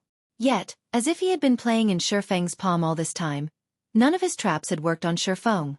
Just thinking up to this point made his heart shudder in fear, a sense of powerlessness spreading throughout his entire being. Do you have any last words? Feng asked softly, not bothering to answer Quirrell's question. Instead, he slowly walked towards the assassin, step by step. For each step Feng took, Quirrell unconsciously retreated by a step as well. Despite his berserk skill being active right now, Quirrell was not the slightest bit confident he could win against Feng. Meanwhile, Thoughtful Rain and Blue Bamboo, who were watching this scene, were both stupefied. I am part of King's Return's Falcon Legion. Are you trying to make an enemy out of King's Return? Quirrell demanded, gnashing his teeth. He did not wish to die. The guild's class competition was rapidly approaching. If he died now, the loss in level, equipment, and skill proficiency would have a significant effect on his performance in the competition. Now, his only choice was to reveal his identity. Previously, the reason they had concealed their identities was to avoid letting Zero Wing take preventive measures against them. With their identities unknown, their subsequent operations would flow much more smoothly. Now that everyone except for himself had died, there was naturally no need to continue hiding this fact. Moreover, the stronger an expert was, the more knowledgeable they were about how powerful superguilds were. If the opponent still dared to make a move even after he revealed this fact, this person would definitely be a fool.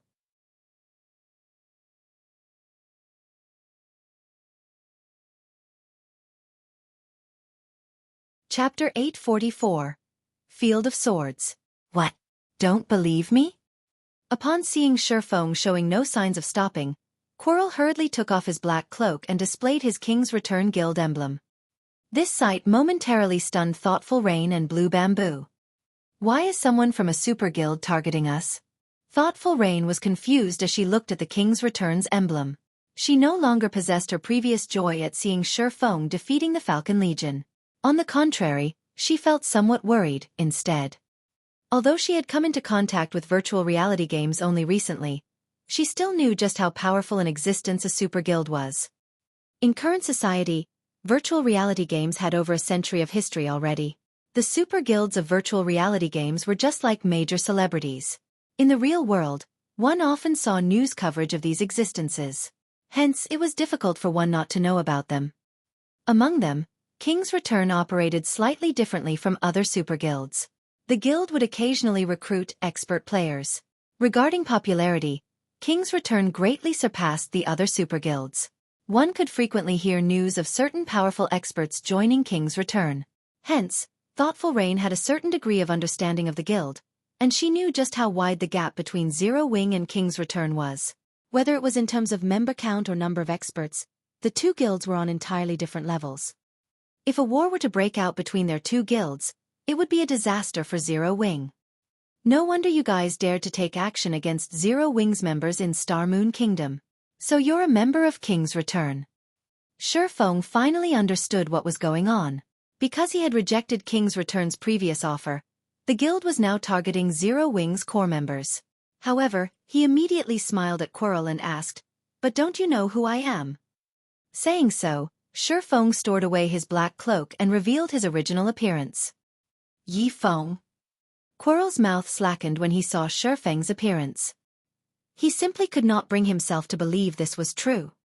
Yi Feng was not as famous as Zero Wing's Black Flame and was an existence known only among the major powers of God's domain. But when speaking of strength, Yi Feng was someone who had defeated Sirius, one of the Wolf Kings of the Battle Wolves Guild. After the fight at the Dark Arena, King's Return had even created a database specifically for information on Yi Feng. Quirrell himself had watched the battle video between Yi Feng and Sirius, learning from it. Hence, Quirrell recognized Yi Feng right off the bat.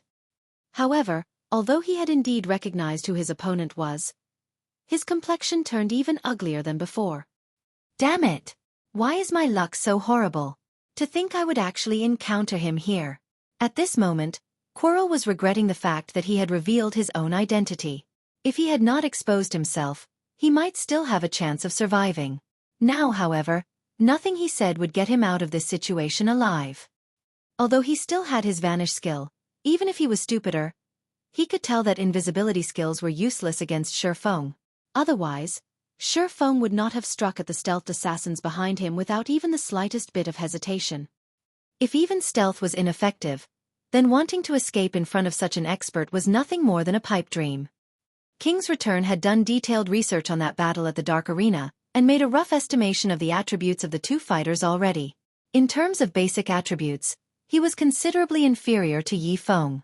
Not to mention, speed was also one of Yi Feng's strong points. Quirrell's face darkened at the sight of Feng rushing over. Damn it! To think that I would have to use that opportunity now. I definitely won't forgive you, Yi Feng. I will definitely massacre every core member of Zero Wing. Quirrell bellowed. He then took out a purple crystal ball from his bag while continuously spewing venomous curses. Just you wait. Quirrell, will definitely make you regret this day. In reality, the real reason he did not wish to die was the crystal ball in his hand.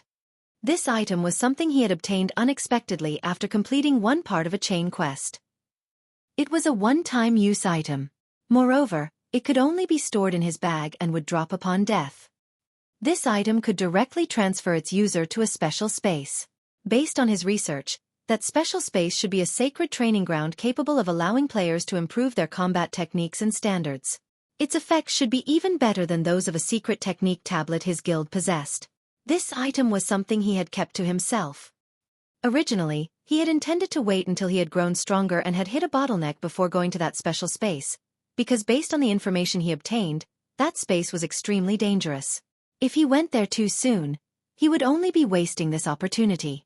Hence, he had always done things with great care, avoiding dangerous situations as much as possible. He had never expected that he would actually be forced to enter that special space due to the mission this time. This crystal ball was his greatest opportunity to join the guild's upper echelon. Now, however, Feng ruined all of his plans. How could Quirrell not be angry? Suddenly, an endless amount of mana rapidly flowed into his body. A crack then appeared in the space behind him. Like a black hole, the spatial crack sucked the assassin towards it. You think you can get away? Feng smiled with disdain. He switched the aura of fire to the aura of time and then activated absolute time. Suddenly, the mana within a radius of 100 yards stilled. The mana surrounding Quirrell's body also dissipated abruptly. Following which, the crack in space started mending itself. No! Quirrell was momentarily dumbfounded. In the next moment, his eyes turned bloodshot as he abruptly executed unique footwork and transformed into 3 identical copies of himself. These 3 copies then charged at Feng maniacally. The 3 indistinguishable copies of Quirrell continuously circled Feng. Die! All 3 Quirrells bellowed as they held their daggers in a reverse grip and stabbed them at Feng. Like a black whirlwind, the pitch-black daggers struck at Feng from all directions. Thoughtful Rain and Blue Bamboo, who were watching this scene from afar, were stupefied. They understood clearly that the phenomenon of the black whirlwinds they were seeing right now was not a result of a system-generated skill. Instead, it was the result of a combat technique used by the player himself. This was the first time they had seen such a situation. They were utterly clueless as to how the assassin had achieved such a feat. Compared to Quirrell, the experts they had encountered before were simply weaklings. It was no wonder death wind and gunfire fell at Quirrell's hands in just a few moves. He was practically a monster in human skin. So he's finally using his specialty, Whirlwind Strike. This sudden development did not surprise Feng. After all, Quirrell was no stranger to him. In the past, Quirrell had been titled the Whirlwind Assassin. Although he had not been particularly famous during the early stages of God's domain, upon his promotion to King's Return's middle management, he began improving rapidly. In the end, he had even managed to become an adjudicator of King's Return. His strength back then had been extremely overbearing. Not daring to be careless, Feng chose to activate Thunder God's Descent, which increased his movement speed and attack speed by 150% and damage dealt by 50%, as well as decreased all damage received by 50%. Facing the storm-like dagger attacks, Feng madly brandished his two swords. Immediately, sparks scattered as the clangor of metal clashing against metal echoed throughout the surroundings multiple times. Feng had already reached the Void Realm. He had long since exerted his five senses to their limits. He read his surroundings like an open book. Even if it was an attack that was invisible to the naked eye, Feng could still clearly perceive it and execute a timely response. In the next moment, numerous streaks of blue and silver lights bloomed around Feng's body, forming an inviolable field. As long as the black daggers entered this field, they would immediately get repelled. Since Quirrell had his berserk skill activated, the assassin was superior to Feng in strength. Hence, Feng would lose around 200 HP following each clash of their weapons.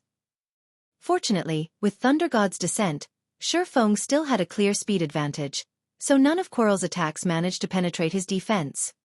Aside from blocking all of Quirrell's attacks, Feng would also occasionally strike back at the assassin, reaping a large chunk of the latter's HP.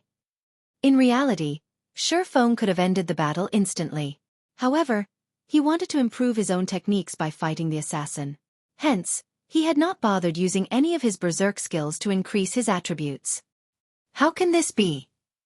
Why can't I hit him? The more Quirrell fought, the more fearful he became. Despite having already activated his berserk skill, his basic attributes surpassing Feng, he could not break through Feng's defense no matter what. On the other hand, Feng managed to strike at his vital points time after time, whittling his HP chunk after chunk until it finally zeroed out. As Quirrell fell reluctantly to the ground, he also dropped several items.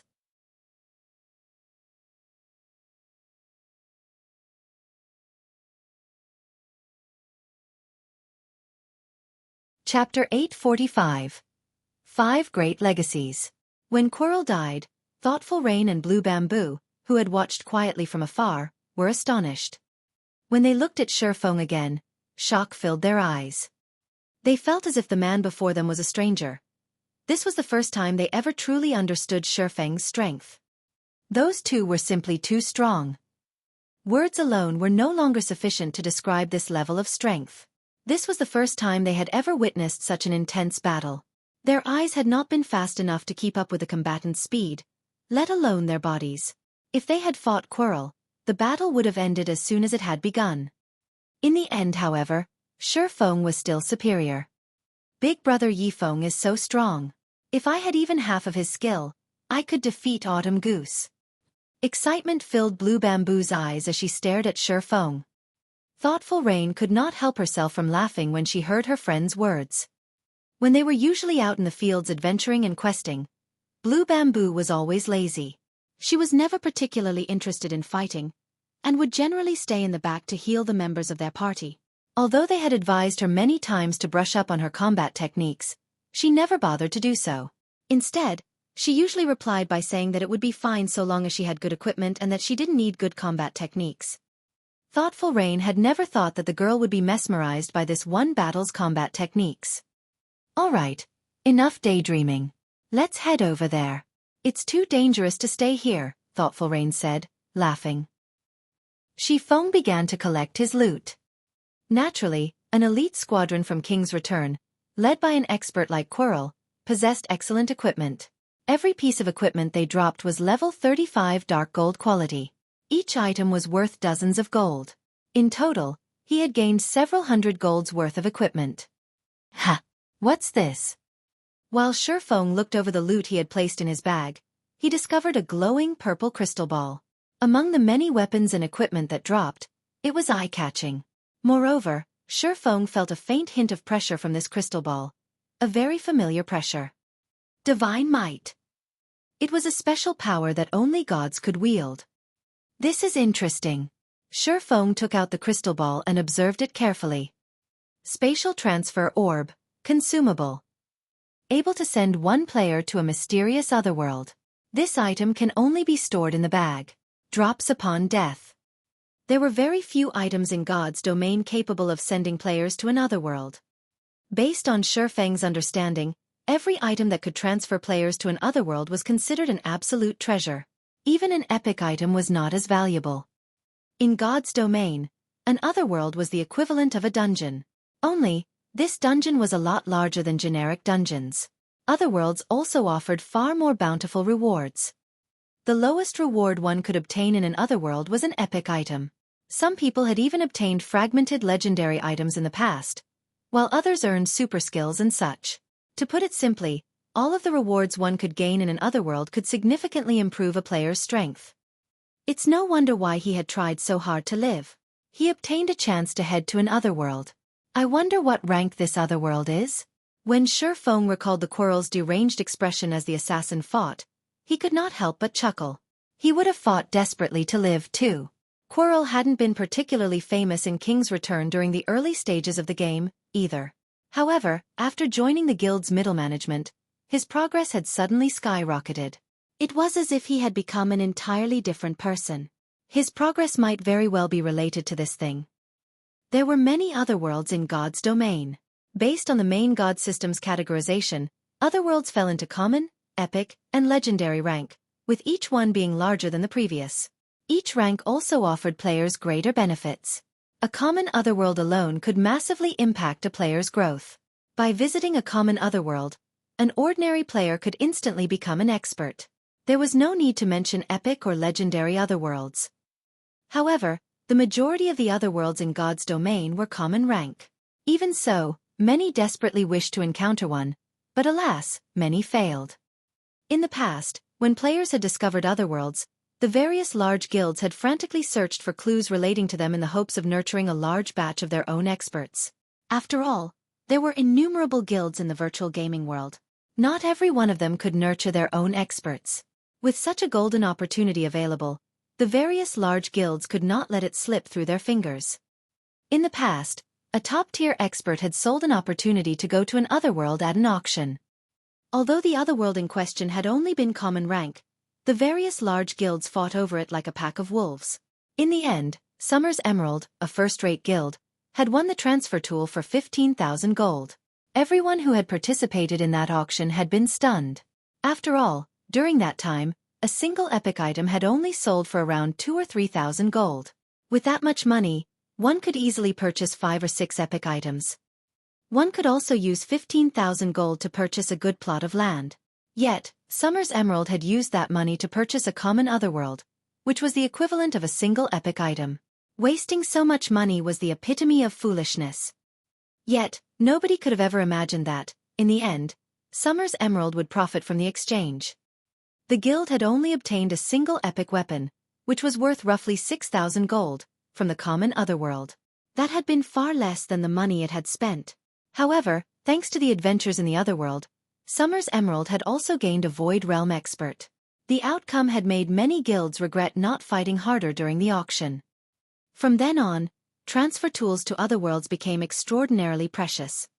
Even Feng, who had been the guild leader of a second-rate guild, had invested a long amount of time before he had gotten his hands on a common otherworld transfer tool. Although he had not experienced breakthrough during his visit, his combat techniques had improved significantly. What a strange transfer tool. It doesn't have a rank displayed. Even after observing with omniscient eyes, Feng had not discerned the purple crystal ball's rank. This was the first time he had encountered such a situation. However, although there was no rank displayed, the crystal ball reminded Feng of something. Otherworld transfer tools. This was a good option to cultivate guild experts. The general populace had yet to learn of otherworlds. They were also not well known by the various large guilds. Hence, none of the guilds were bothering to look for clues regarding otherworlds. Although Feng only knew 5 or 6 clues, no one else had obtained any of these otherworld transfer tools. He could head out to search for them. Once he obtained these otherworld transfer tools, he might be able to increase the number of Zero Wings Refinement Realm experts. As Blue Bamboo walked over, her eyes practically shone as she looked at Feng. Patting her ample chest, she said, Big brother Yi Feng, it is truly a blessing to meet you here. If not for you, Rain and I would have suffered. From today on, I've decided to work hard to improve myself. Big brother Yi Feng, can you teach me how to fight, please? I only hurried over here after hearing from Autumn Goose that you were ambushed. Fortunately, I made it in time. It is a good thing that you wish to learn how to fight. Unfortunately, as I am not a cleric, I am not particularly clear as to how clerics should fight. However, I can have Violet teach you. Her combat standard ranks at the very top of our guild. Feng chuckled. Really?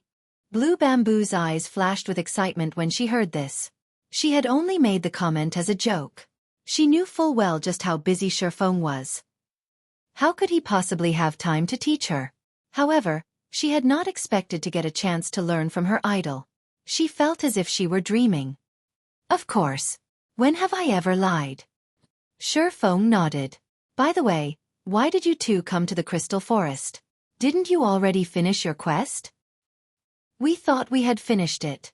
However, after I handed the quest in, I received another special quest that requires me to collect a crystal heart. However, we have yet to obtain it, Thoughtful Rain explained. Crystal heart? What kind of quest is this? Feng was slightly surprised. He knew how to obtain the crystal heart. One had to kill the Crystal Wolf King. The quest was not easy to complete alone. Thoughtful Rain then sent Feng the quest details. How did you receive this quest? Feng could not help his shock upon reading the quest introduction. The quest Thoughtful Rain had accepted was no ordinary quest. Rather, it was one of Star Moon Kingdom's 5 great legacy quests. The Witch's Sin.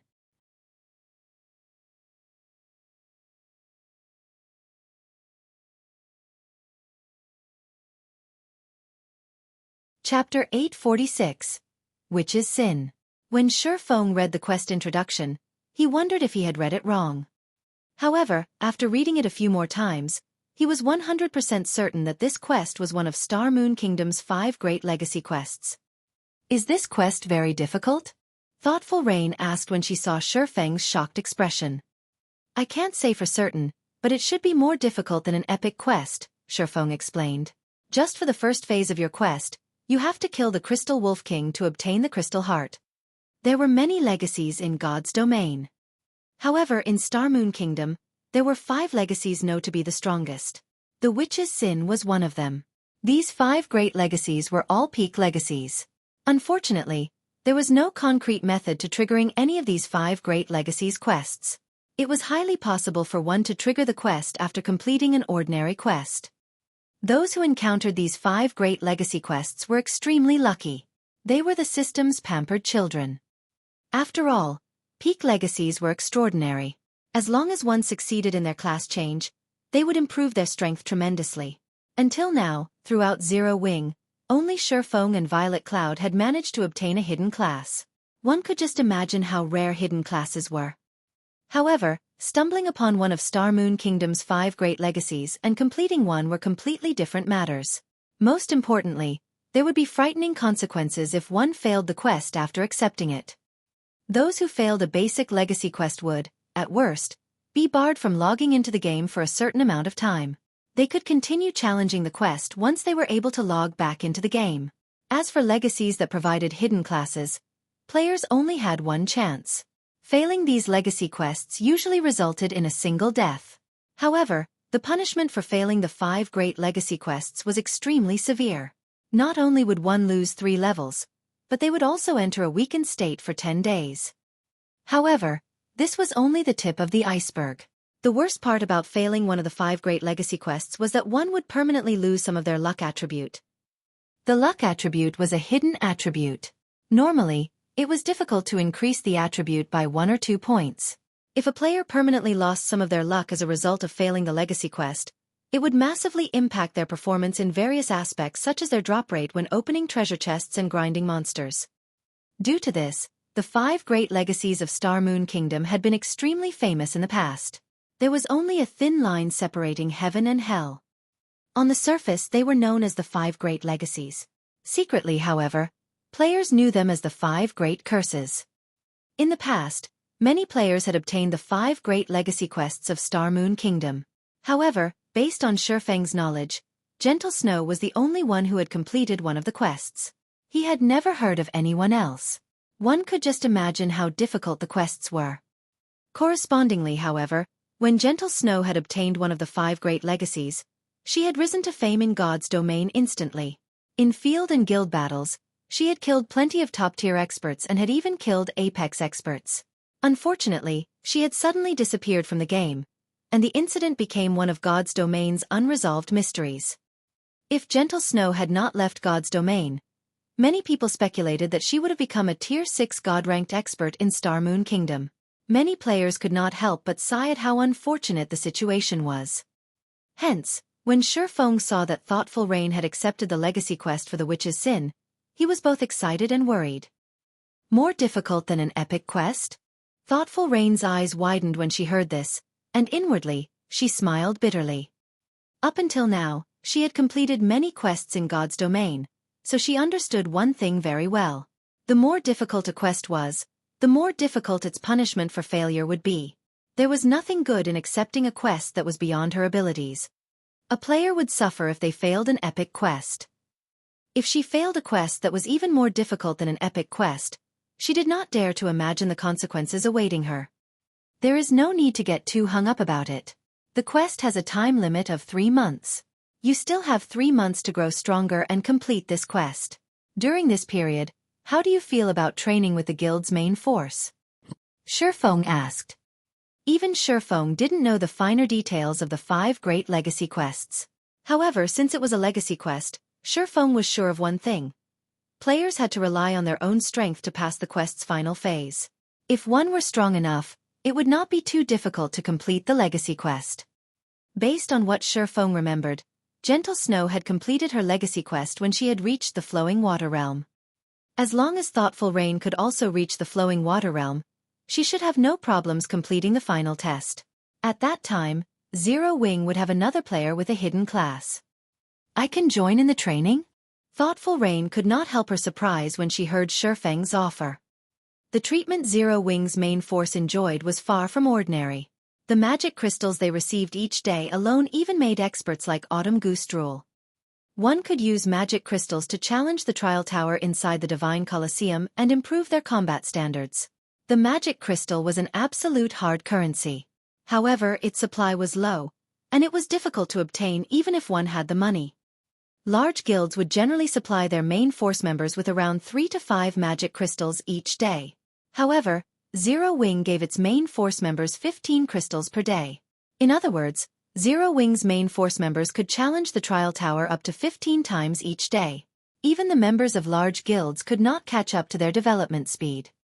Moreover, based on what she had heard, Zero Wing's main force members also got to watch all sorts of battle videos. These battle videos included expert battles that were not available on the internet. In addition, they could also spar against top-tier experts like Fire Dance. However, the most amazing part about being a member of Zero Wing's main force was the rumored 100-berry wine. Although she did not know the purpose of the 100-berry wine, she knew that even the main force members fought over this item like crazy. Some were even willing to trade a large amount of guild contribution points and magic crystals for it. However, those who obtained the 100-berry wine would never trade them. Instead, they consumed the beverage secretly. One could just imagine how valuable the item was. Big Brother Feng, can I train with the main force as well? Blue Bamboo asked sweetly as she batted her eyelashes. Sure, but let me say this first. You two are only reserve members. If you fail the exam 3 times, you'll be kicked out of the team, Feng strictly informed the women. Thank you, Big Brother Feng. When Autumn and the others hear about this, they will die from envy. Blue Bamboo could not help but giggle when she thought about the benefits the main force members enjoyed. Right, how long will it take before you two are released from your locked state? Feng asked. Roughly 2 hours, Thoughtful Rain replied after she took a look at her status window. Although their enemies were already dead, the soul lock debuff was in effect. They were still stuck in a combat state and could not use a return scroll to leave. Blue, have you learned the Dispel skill? Feng asked Blue Bamboo. Cleric's Dispel skill was not mainstream. Moreover, the skill was relatively rare. Very few clerics had it. However, This skill had a miraculous effect when raiding certain bosses. Dispel could remove a positive buff from an enemy. To bosses who loved buffing themselves, this was the equivalent of yanking out their fangs and claws. The Crystal Wolf King was one such boss. I bought one from the auction house and learned it already, Blue Bamboo said and nodded strangely. Good. Has it reached Tier 1 yet? Feng had dealt with the Crystal Wolf King many times before. If one used a Tier 0 Dispel, at most, they could remove a few Tier 2 buffs. Only a Tier 1 Dispel could remove buffs from Tier 3 skills. This not yet. I don't use this skill very often, Blue Bamboo answered awkwardly. Take these magic scrolls. When the time comes, use them before you use Dispel, Feng said. He then took out 5 golden Tier 1 magic scrolls from his bag and handed them to Blue Bamboo. These 5 magic scrolls were spell amplification scrolls. Each one could upgrade a spell up to Tier 1. Big brother Feng, what am I supposed to do with these? Blue Bamboo was even more confused now. We're getting ready to kill the Crystal Wolf King, of course, Feng responded casually. Kill the Crystal Wolf King? Blue Bamboo was stunned. Thoughtful Rain was also at a loss for words. They had already seen the Crystal Wolf King. It was a level 50 Great Lord. With just the 3 of them, challenging it would be tantamount to suicide. However, ignoring the 2 women's shock, Feng retrieved 2 contracts from his bag and began to chant an incantation. Emerge! Immediately, 2 teleportation magic arrays appeared on the ground. Following a flash of silver light, 2 figures, a man and a woman, emerged from the 2 magic arrays. These 2 were none other than Kite and Anna, Feng's personal guards.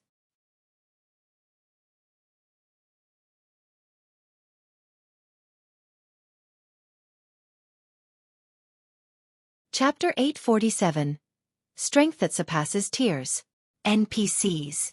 Thoughtful Rain and Blue Bamboo were surprised when Kite and Anna suddenly appeared. Both Kite and Anna radiated an intense aura.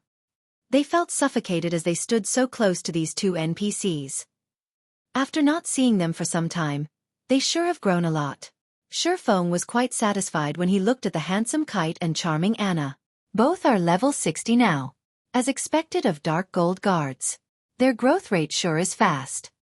It was especially true for Anna's improvement speed. Despite having become his personal guard a little later than Kite, she had caught up to her companion's level. Moreover, she had become a Tier 2 summoner. In God's domain, it was not that easy to nurture a powerful personal guard. First and foremost, one required a large sum of money. As personal guards were NPCs, they required far more EXP to level up than players. If players frequently brought their personal guards when they went out to grind, this would only hold back the NPC's growth rate.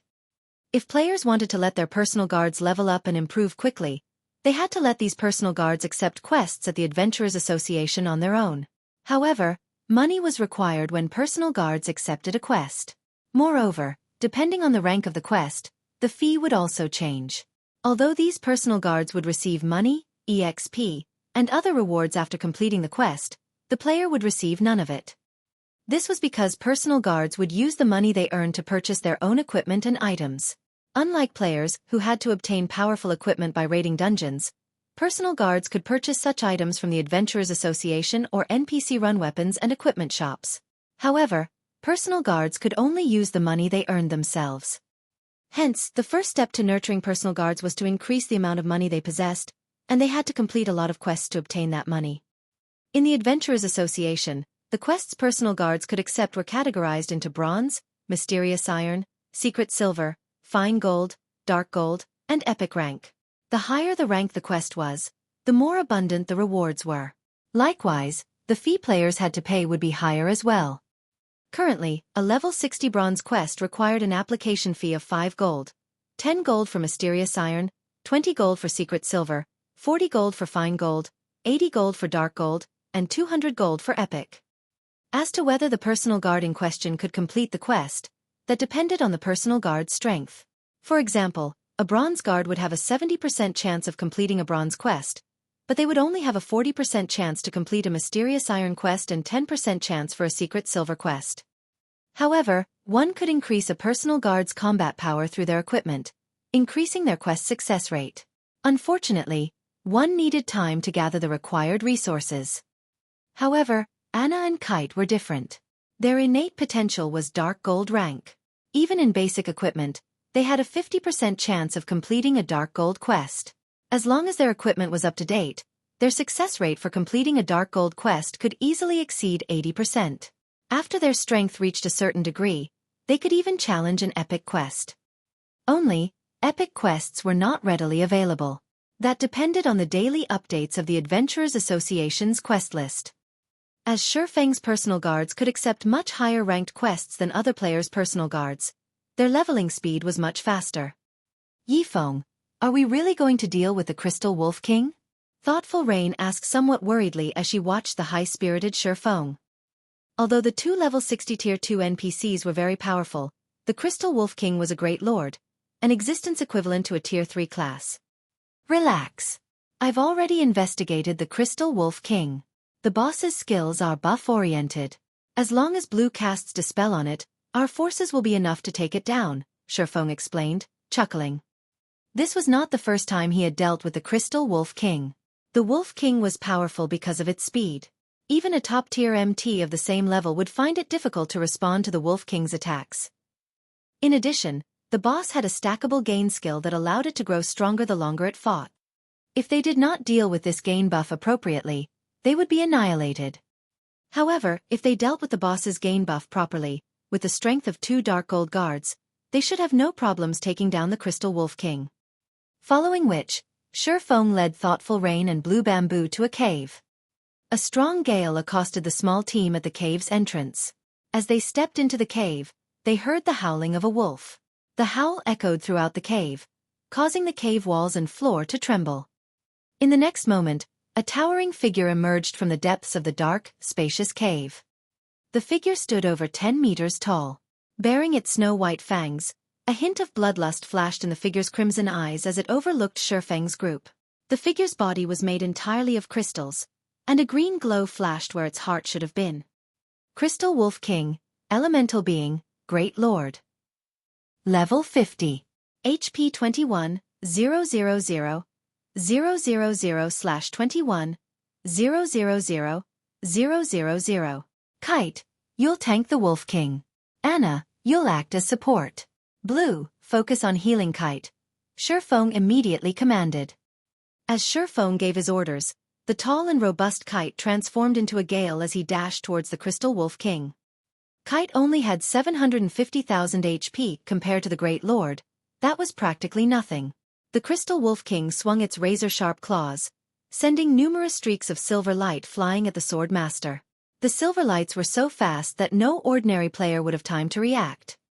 However, rather than dodging, Kite unsheathed his 2 swords and brandished his weapons. Pang, pang, pang. The guard shattered the flying, silver lights. Kite released a low growl, and the 2 swords in his hands released a dazzling blue glow. He then swung the weapons forward violently. Tier 2 skill, Wind Fang.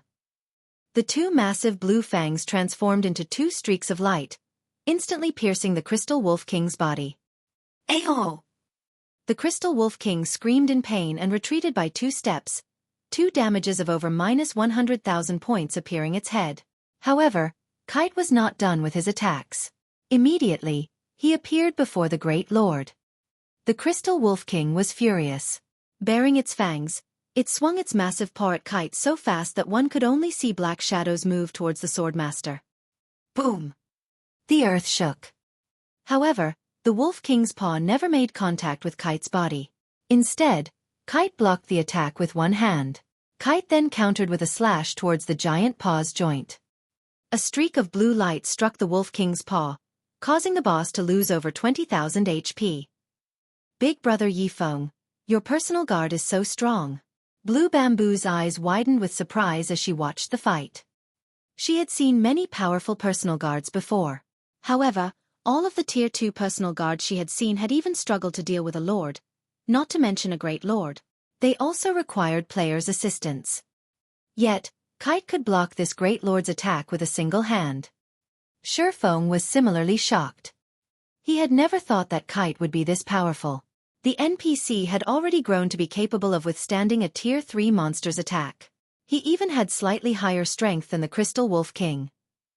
Only now did Feng understand why those super guilds in the past had been so desperate to obtain a dark gold guard. If Kite was this strong right now, how powerful would he be when he reached Tier 5? While Feng watched, astonished, Anna, who stood a short distance away from the Crystal Wolf King, also began to attack. When her chanting came to an end, suddenly, a brilliant light filled the dark cave. A massive, golden magic array had enveloped over half of the cave. Anna's aura also grew by multiple times.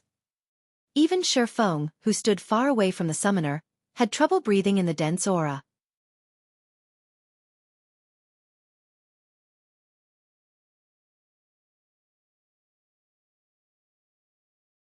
Chapter 848. Frightening Dark Gold Guard. What is this spell? Feng could feel the aura around Anna strengthening. Right now, it felt as if a Tier 3 NPC was standing before him. This was the first time Feng had seen such a spell. Tier 3 NPCs were generally tasked to defend a city. Even in a major city like White River City, they would be considered top-class individuals. Players would find it difficult to meet one. Feng immediately called out Anna's skill menu. What? She's grasped a Tier 2 curse already. Feng was extremely shocked when he saw the list displayed on the skill menu. Anna's growth potential was incredible. Previously, Feng had checked Kite's skill menu. Although the Swordmaster had learned quite a number of Tier 2 skills, he had picked up just one Tier 2 Taboo skill. Moreover, he had obtained this Taboo skill only after completing many quests. In contrast, Anna actually already possessed two Tier 2 curses right now. Moreover, one of them was even a curse Feng had never heard before. Song of Summoning. Not only would the curse forcefully upgrade the caster to Tier 3 temporarily, but it would also summon a golden giant, a Tier 3 creature. In the next moment, an endless amount of mana began gathering at the center of the golden magic array. After roughly 3 seconds, the large supply of mana condensed into a golden giant over 10 meters tall. The giant was fully equipped with golden armor, and it carried a giant golden axe on its back. Golden Giant, Elemental Being, Great Lord. Level 60. HP 30, 000, 000/30, 000, 000. Feng was ecstatic when he saw the Golden Giant. Anna's performance was simply terrific. Despite being only a Tier 2 NPC, she was already capable of summoning a Tier 3 creature. Moreover, Anna herself had also reached the standard of a Tier 3, albeit temporarily. With this, dealing with a Tier 3 monster of the same level would be child's play for her. In the next moment, the Golden Giant charged at the Crystal Wolf King and swung its golden axe. However, the speed of the giant's axe was not particularly fast. As a result, the Wolf King managed to block the weapon in time using its paw. Boom! The impact of the collision sent the Wolf King flying, and then its body slammed heavily into the ground. The paw it defended itself with trembled uncontrollably as well. At this moment, when the Wolf King looked at the Golden Giant, its eyes were filled with fear. Not only had the Crystal Wolf King gone flying from this frontal clash, but it had also suffered over -5,000 damage from the resulting impact. If the Wolf King had not blocked the Golden Giant's axe, the damage it received from the Golden Giant would have definitely exceeded the damage Kite had inflicted. A single Golden Giant was already more than enough to deal with the Crystal Wolf King. After including Kite's targeted strikes at the Wolf King's weak points, the Crystal Wolf King immediately fell into an absolute disadvantage. In the end, it could only accept its fate, serving as a punching bag. It seems my plans were unnecessary. Feng laughed involuntarily as he looked at the Crystal Wolf King's constantly decreasing HP. He finally got to experience how those players had felt when they obtained a dark gold guard of their own. Initially, he had still planned on taking action himself. Now, however, it would seem that his plans were utterly superfluous. If he were to join the fray as well, he would be bullying the Crystal Wolf King. However, he had to admit that it indeed felt awesome to have a dark gold guard. He could practically level up even while lying down and doing nothing. Even if he were a player who did not know how to fight, he could simply rely on his personal guard to help him level up. It's no wonder those players back then had invested all their money into nurturing these dark gold guards. Feng could not help but think back to those players who had been lucky enough to obtain dark gold guards in the past. It turns out that the difference in strength is actually so massive. Logically, if one possessed such a powerful guard, grinding, leveling up, and earning money should be a piece of cake. After all, field bosses were practically walking ATMs to players with dark gold guards. Generally, guilds would have to organize large expeditions to raid these powerful field bosses. They even had to make enormous sacrifices to take down these bosses. On the other hand, the only task players with dark gold guards had to do was search for field bosses. They could leave everything else to their personal guards to handle. Even if it took 2 or 3 days to locate a single field boss, once they killed the boss, its loot would be all theirs for the keeping. Their income would definitely be far above that of experts of God's domain. Yet, in the past, any player that possessed a relatively good personal guard in God's domain was extremely poor. This was because these personal guards were no different from a bottomless pit. If the equipment and skills of a personal guard did not improve along with the increase in their levels, then raiding field bosses of the same level would become much more dangerous. After all, unlike NPCs, monsters didn't need equipment. As long as their levels increased, their attributes would increase significantly as well. In contrast, a personal guard's strength was not dependent on just their attributes. They also relied heavily on their equipment and skills. They needed to continually improve themselves in order to go up against bosses of the same level. When players died, at worst, they would lose a single level and a piece of equipment. However, the death of personal guards was different.